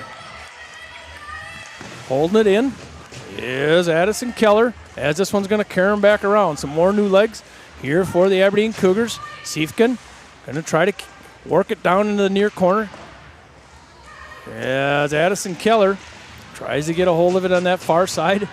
As the Watertown Lakers trying to keep some pressure on and do. This puck is tied up over in that far corner in the offensive zone for the Aberdeen Cougars. And now it's kicked along on that far side. Coming out of that is the Lakers. Nowhere to pass to now. They try to get it up to a wing. This is Nyla Vanelli gets it out to the neutral zone. Aberdeen Cougars going to back up in their defensive zone. Up to Siefken. Siefken going to pass to herself on the far side. Cougars are in. 3-on-2. Nice play over on the far side by the Lakers on the defense. A lot of good defense being played in this game, of course, in a 0-0 game as Schleissner picks it up on the far side. She's going to get it going with her legs. She can run. She's going to go in on her forehand, see if she can turn the corner. She gets it all halfway around. Good defense played there by Riley Keller. Offensive zone here for the Lakers. It is held in. A shot goes wide. That shot was by Alyssa Matthews. Karam's all the way back around as Kranzer trying to get her hand on it. Can't stay with it as it's thrown back down in the offensive zone of the Lakers. Lakers are going to get a change. Graceland Webb's the first one out as she blocks a stretch pass, keeps it alive in the offensive zone, gets to her forehand, and we're going to have a penalty in double overtime. That's going to come in on Aberdeen as Graceland Webb tried to turn the corner, and Kira Reppy's still there. There goes a shot on, a loose puck in front, beating it over to the bench or over to the far side. Stolp holds it in. It's a delayed penalty here on the Aberdeen Cougars. And bodies go down, puck in front, and pad save. Shot in front by the Lakers. I didn't get her number. This is Harper Hendricks. Up to Piper Kruger, down to Hendricks. This is a delayed penalty. It's a 5-on-4 or a 6-on-5. And finally a stoppage of play. We played almost a minute there on a delayed penalty from the Aberdeen Cougars. Here's the save by Vikander that kept this game scoreless right in front of the net, and what a save by Chloe Vikander. As we have our first power play of this second over of any overtime with 2:40 left to go. Coach Vanelli, he's got Hendricks, slicer, and Vanelli in the power play opportunity here as a pass. Lily Murray playing in her defensive position. She started out as a forward in this one, has played a lot of defense as she plays both ways. Knopf takes a shot. Vikander kicks that one out. Power play opportunity here for the Lakers. This is Murray. Back out to Knopf, just at the blue line. Gonna have a little sauce pass in, trying to get it in there to Vanelli, and then Aberdeen Cougars able to clear this one out. Minute and a half left here on this Laker power play in double overtime. This is Hendricks. Hendricks going to go in 2-on-2. Vanelli's on her right-hand side. Misses everything. Karam's back out to the right side. Vanelli. Vanelli's going to chase over to the far side. Cougars able to clear the puck out. It is a double overtime power play here for the Lakers, as they got to go to the distance, the length of the ice. And Harper Hendricks going to retreat back to her defensive zone, looking for a little space. Yeah, she's going to tap it up to the blue line. Going to get a head of steam going as Harper Hendricks as she gets it at the blue line, trying to push it in. A wraparound attempt, and Vikander's there. Not a real good wraparound, but enough where Vikander had to come out into the blue. This is off to Knopf. Knopf shoots it in, and it goes off to the side. In the near side, pinching down, is Graceland Webb, trying to hold it in. And going back the other way, it's going to be a high stick if she passes it. Knopf does not. Oh, she is going to have a high stick. So it was a high stick by the Lakers as they tried to hold the zone. Check out Chloe Vikander. She's a good one. A wraparound chance from Harper Hendricks. All right, here's a wraparound. Didn't get all the way around, but enough to make you nervous if you're a Cougar fan. Offensive faceoff coming here for Siefken, Sadvik, and Cage. 23 seconds left in the power play. It's a short-handed face-off, controlled here by the Lakers. This is Stolt. Yeah, she's going to get up through her defensive zone, going to try to chip it out, and that's broken up by Hagley. Now the Lakers have 8 seconds to work up and push it down deep, and we're going to have an icing call. 44.1 to go and 4 seconds on the power play. So it was an icing call, and the Lakers are on the power play, and they iced it. A man down. Took me a second to figure that out. It wasn't that hard. 4 seconds left here it's double in this overtime. power play. That's what happens when it's double overtime. That's right. Siefken's going to have an offensive faceoff. A man down just for 4 seconds, and it's won by the Lakers on the far side. Graceland Webb looking for a long stretch pass out to Harper Hendricks. It's going to go all the way down. This is going to be another icing call. However, it is 5-on-5 hockey now. 35 seconds to go here in double overtime. And again, if we don't get a winner here in the next 35 seconds, they'll have a short 5-minute break like they did going into the first overtime. And then there will be a Zam break after the third overtime if there is no winner. We're at 35 seconds. I apologize. I haven't paid attention to the clock because I didn't think I had to. As Aberdeen Cougars hold the offensive zone. There goes a shot on. A nice pad save there. Kicks it off to the right-hand side. Was Reppy. This one's wrapped around the far side. This is Hagley keeping it alive over in the far corner. We're at 17 seconds. A shot in front. And she had a good one. That was Sandvig that had that opportunity. Olivia Sandvig was on the porch. And this is Keller. Takes a shot right into the pads of the Watertown Lakers. We got 6 seconds to go the other way. Graceland Webb up to the neutral zone. She smartly fires it all the way back down. And guess what? 3 overtimes. Here it comes. 2 overtimes not enough. We've got a triple overtime game. 2 overtimes not enough for a 0-0 hockey game. We head to a triple overtime with it being 0-0 on the South Dakota Hockey scoreboard. We did get to write something on the score sheet, though, that overtime. There an was Aberdeen Cougars penalty. There was a penalty that was called, but we head to a triple overtime in a tie hockey game, 0-0. 3 overtimes. Maybe that's the one that gets it done. But we'll be back with triple overtime coming up after this here on Capital City Rock and on YouTube at Capital City Rock Sports. Fieldhouse in Pierre is the perfect place to sit back and watch the state hockey tournament with friends and family. The Fieldhouse with a full bar gives you that feeling like you're at the game without having to leave town, with a selection of your favorite concession-type food. And who doesn't love some pizza? There's free popcorn, peanuts, and Gardettos to complement any of your snack cravings while enjoying the games on one of the many big screen TVs. The Fieldhouse, 2013 East Gate Avenue in Pierre. Your place for the game this weekend. Go Caps! When you're in the need for high-quality replacement auto parts, look no further than Zander Auto Parts and Machine Shop in Pierre. Zanders has been servicing the Pierre area for over 40 years. Their professional parts techs can get you the parts you need and get you back on the road. Stop by Zander Auto Parts and Machine Shop at 500 West Sioux in Pierre or call 224-9221. Zanders, your source for domestic and foreign auto parts and accessories. Is it the competition that keeps bringing you back? The long-standing rivalries? Or is it seeing friends again and cheering on your favorite team? At First Dakota, we're here for it all. We appreciate the fans, the players, the coaches and officials, the concessions crew. The shared community experience is part of what makes life here great, and we're here for it. See you at the game. First Dakota National Bank, member FDIC. When you're looking for quality trash pickup services, look no further than Envirotech. 6 days a week, their trucks are on the road picking up trash, even holidays. They're also the place to contact for recycling services. Their friendly, professional staff is ready to assist with weekly pickups or even special pickups. Check out the website at EnvirotechWaste.com. Envirotech is locally operated. Call 224-4804. Envirotech Waste Services in Pierre, proud to support high school athletics. Oh, shut the water off! Shut the water off! Oh, don't give me that look. I know you said to call Allied Plumbing and Heating. I read the instructions and I watched a couple of videos. I thought that I had this. Let me watch a couple more videos and I'll take care of it. Just go to your sister's. I'll have it fixed. Hello, Allied Plumbing and Heating. I need your help. You can rely on your allies at Allied Plumbing and Heating.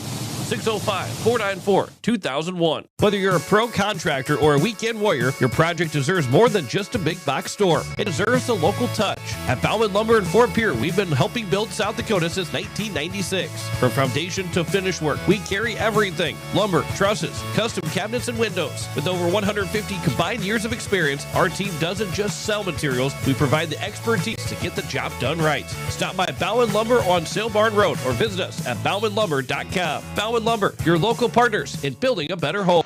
As we welcome you back, it is going to the third overtime. We're starting to lose count of how many overtimes we have. As it is 0-0 on the South Dakota hockey scoreboard. John Winkler alongside Jim Lloyd.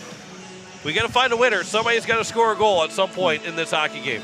Yep, somebody's going to win. Somebody's going to have a shutout. Somebody's going to have a player of the game. And we got one more game after this one. Yeah, we still got Sioux Falls and Sioux Center. You know, last year when we had the quintuple overtime game, it was a state championship. It was just when was our night going to end whenever somebody scored. It's now when's our night going to end because we got to get through this game and another game before we can actually finish out night one. Sioux Center's been sitting outside their locker room for the majority of these overtimes. Sioux Falls has gone back into their locker room. The coaches are still out here. Coach Penny's going, thankfully it's not us playing a 3 overtime game right now. He knows all about that from last year. The Brookings Rangers, who probably are watching this game somewhere, maybe at their hotel, they're also saying, thank goodness it's not us playing in a 3 overtime game. We know all about that from last year too. But this is the fun of the state tournament. We have to have a winner, and we'll keep playing until someone scores a goal, as it will go back to being the short change. Chloe Vikander will go to our left. It will be Kira Reppy that will go to our right. And we go back, we stay 5-on-5 to start this third overtime. And Janelle Lloyd is watching, Laker last year. And she's cheering. I can hear her cheering all the way from Watertown. And we're about ready to go here. It's Schleisner, Harper. And if you're paying attention, Harper Hendricks has gone to a wing.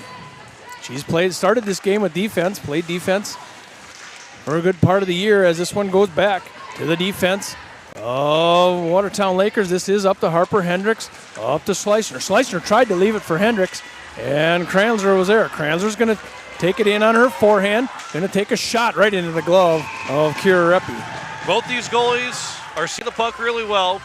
All these players are starting to get really tired, and you're seeing more and more as the game goes along. These goalies are bailing out their team, not because they've played bad, but because they are getting gassed very quickly as we're into the third overtime.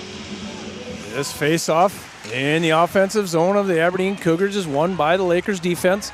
Now it's held in by Fishback for momentarily taken off in the neutral zone by Harper Hendricks. She's going to keep it alive in the neutral zone, goes back to the defense of the Cougars. Over on the far side, that is Sloan Allard in the neutral zone. Going to give it back to her defense. All the way down on the far side. Going to look up to Harper Hendricks. Maybe Schleissner went through both of them. As Fishback's going to back up in her defensive zone, try to get a little space. Lakers are applying pressure as Fishback steps around and she goes down. I think she just blew a tire as Schleissner comes in on her forehand. Going to look back for Hendricks. Hendricks going to step it around, takes a shot. That's broken up in traffic over on the far side. I don't think she blew a tire. I think she just ran out of gas. All these girls are tired right now. Yeah, the gas tank was empty. Tank was on E. And it stopped. As this is Sadvig. Gets it over here to Hagley.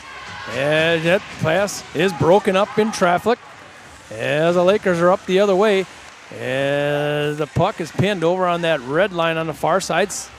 Rachel Siefkin comes out into her forehand. She's going to try to turn the corner around Allard. Nice job. Oh, I'm sorry about Kinnonoff. Over on the far side. The Lakers are going to go back the other way. This game has slowed down as Kinnonoff comes in. She takes a shot, a good-looking shot off the glove. Not handled cleanly. A centering puck in front. Graceland Webb was in the blue paint. She couldn't collect herself to get anything on it. As this one goes back into the near side, it's held in by the Lakers. Doing a good job is Alyssa Matthews holding that one in. The offensive zone here for the Lakers. Play continues in that offensive zone. Over on the far side, Cougars trying to break it out and held in on the far side. That was McKenna Knopf. As she holds it in. The Lakers are going to get a change as the Cougars trying to get it up out of the zone and do. That's Kranzler. Goes up to Alyssa Keller. Keller's going to step around, but can't keep up with the puck. And that far side, that is Stolp. Pushes it out to Graceland Webb. Graceland Webb and Harper Hendricks going to go in. That pass on a backhand, intercepted by the Aberdeen Cougars. Up into the neutral zone.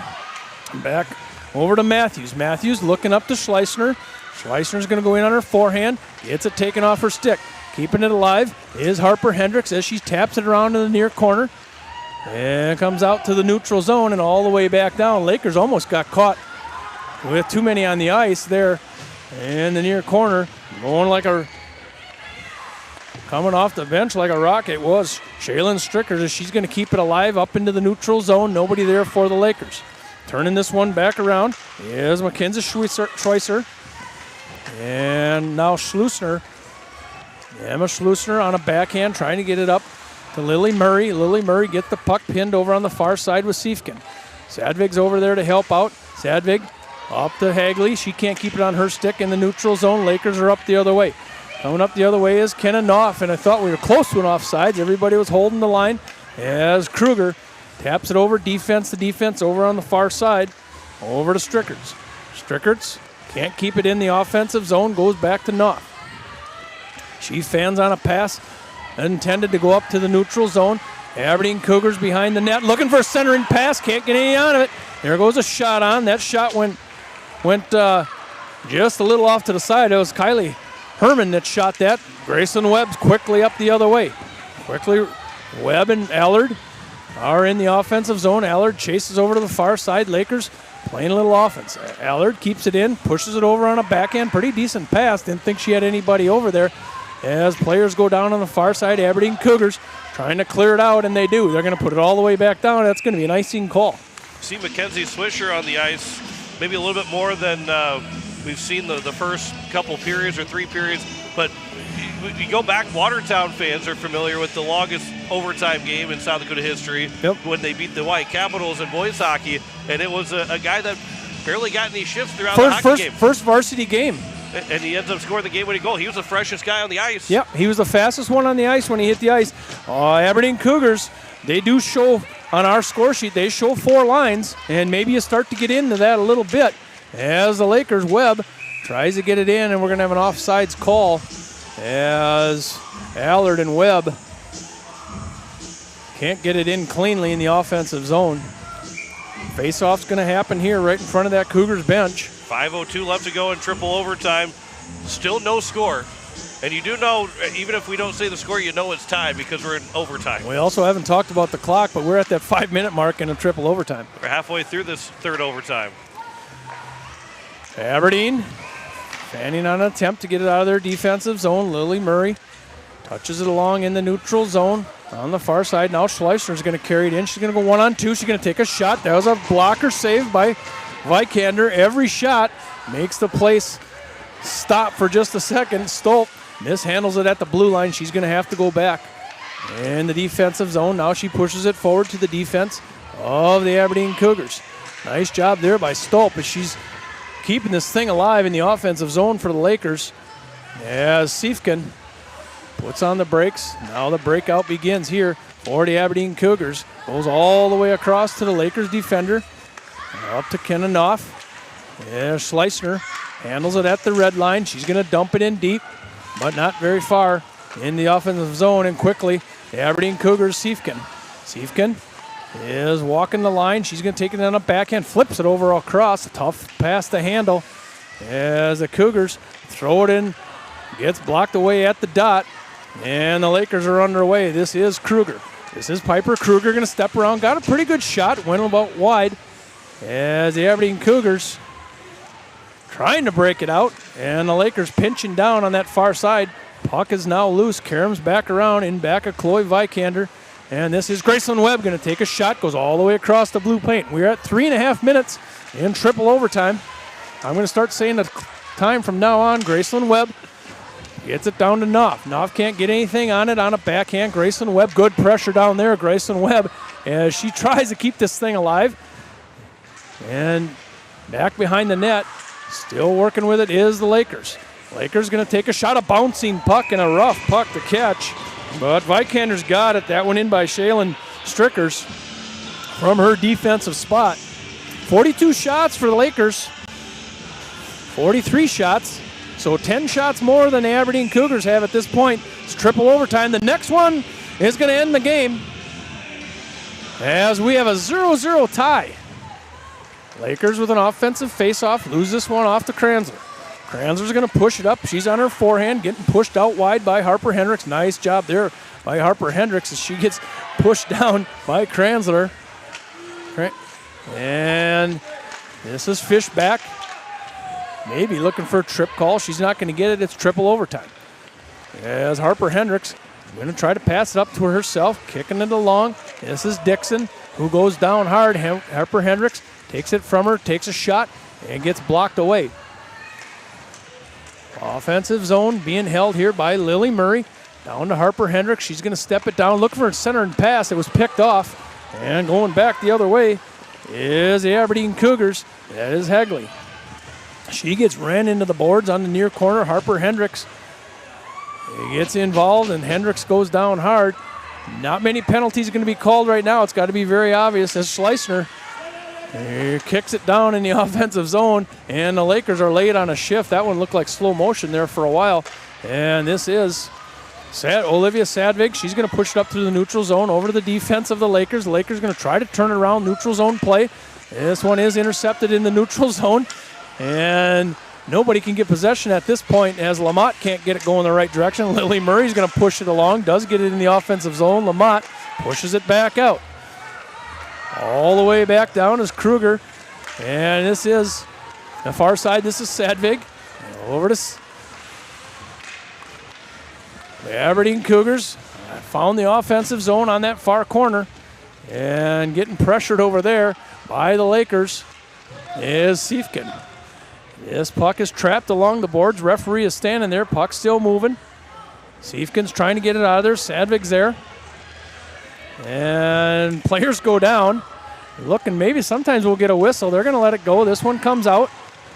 And playing it over on the far board as players seem to fall just a little bit easier in triple overtime. Gets pushed around to the new side. Hey, we're under a minute in triple overtime as the Watertown Lakers gets up through the neutral zone. On that far side, taking it around, looking for a backhand shot, and it scores! And the Watertown Lakers score in triple overtime as they turn the corner. Oh, not much of a shot. It was a backhanded shot, and nonetheless, it is a score. I apologize, I didn't get it right away. It's McKenna Knopf is going to end this one. The rebound, it was able to be pushed in by Knopf. So you can see the referee pointing at the score. Go back to that again, and we're going to play that in a slower. McKenna Knopf will be our player of the game. She will be our player of the game. Slow this replay down. So McKenna Knopf will get the goal to win it. Yep. But again, as we look at that replay, Knopf, yeah, with an N, Knopf. Be knocked in by McKenna Knopf to score that goal. She rounded the corner. I didn't think it was going to be clean at first, but she got a backhander, just pushed it just enough. And let's see Kira Reppi's reaction whenever this goes in. Kira Reppi, she saw it. And she is very, very excited with that goal scored. And Watertown will advance to the state semifinal to take on the winner of Sioux Falls and Sioux Center. We're going to talk to McKenna Knopf coming up in our post-game show. We'll be back. You're listening to the state tournament on Capital City Rock. You're watching it on YouTube at Capital City Rock Sports.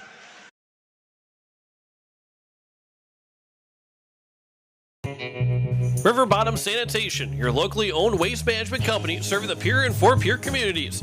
Contact River Bottom Sanitation for your residential and commercial pickups. Now River Bottom Sanitation is your source for all your roll-off needs. River Bottom Sanitation in Pierre and Fort Pierre. Give them a call for pricing at 605-222-1120. River Bottom Sanitation. That's 605-222-1120.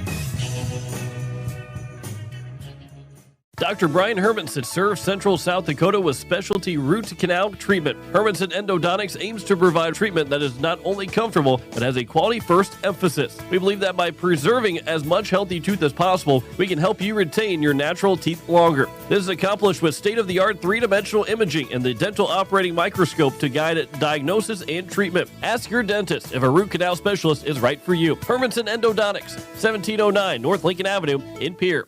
The lawyers at the May Adam Law Firm in Pierre know how important your families are to you. If you've been putting off getting your affairs in order, know that the May Adam Law Firm is available to counsel you through your questions and help you get the documents in place so that you've made your loved ones secure. Call them at 224-8803 and they can chat with you about how to document your concerns and care for your family. We're all in this together, and the May Adam Law Firm is ready and able to help. It starts with a little push, a hand to hold,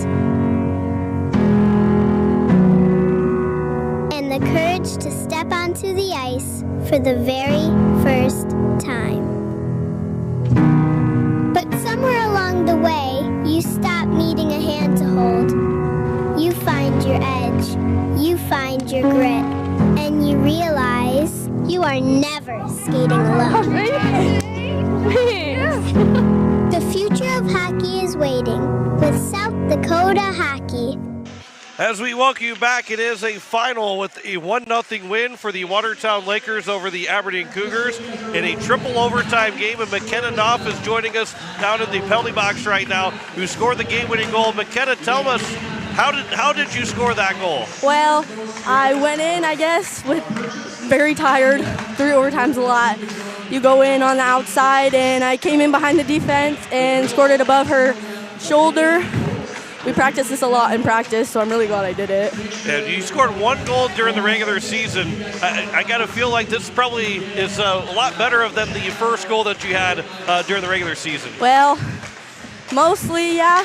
They're both weird goals. The first one I ever got was a 3-on-5. We were down, and I scored, so that was pretty cool, too. But this definitely probably tops that.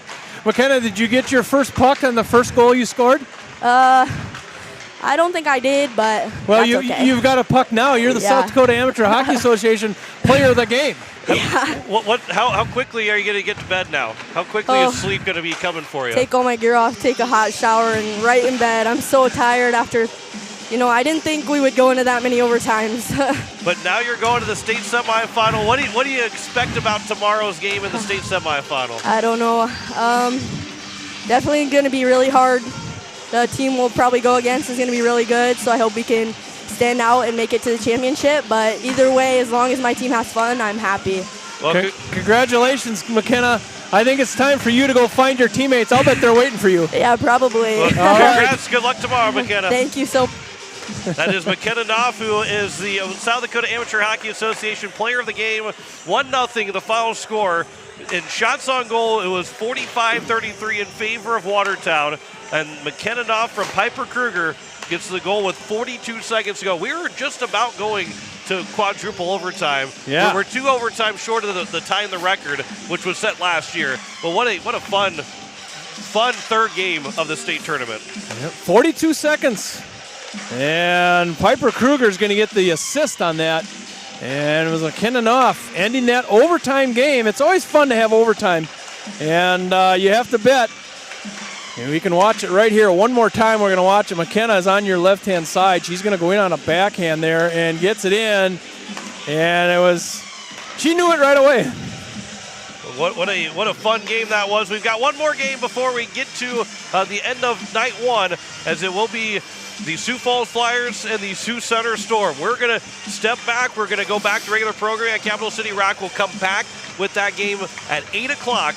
It'll be 8 o'clock when we come back on the air for that game between Sioux Falls and Sioux Center, as it is a win for the Watertown Lakers, 1-0 in triple overtime. McKenna Knopf gets the goal and will send Watertown to the semifinals. Kara Reppy gets the shutout, stopping all 33 shots on nets, as she easily could have been the player of the game as well. Absolutely. But somebody had to score that game winner and get that game-winning goal and be the player of the game. So we'll come back at 8 o'clock for the Sioux Falls Flyers and the Sioux Center Storm here on Capital City Rock and on YouTube at Capital City Rock Sports.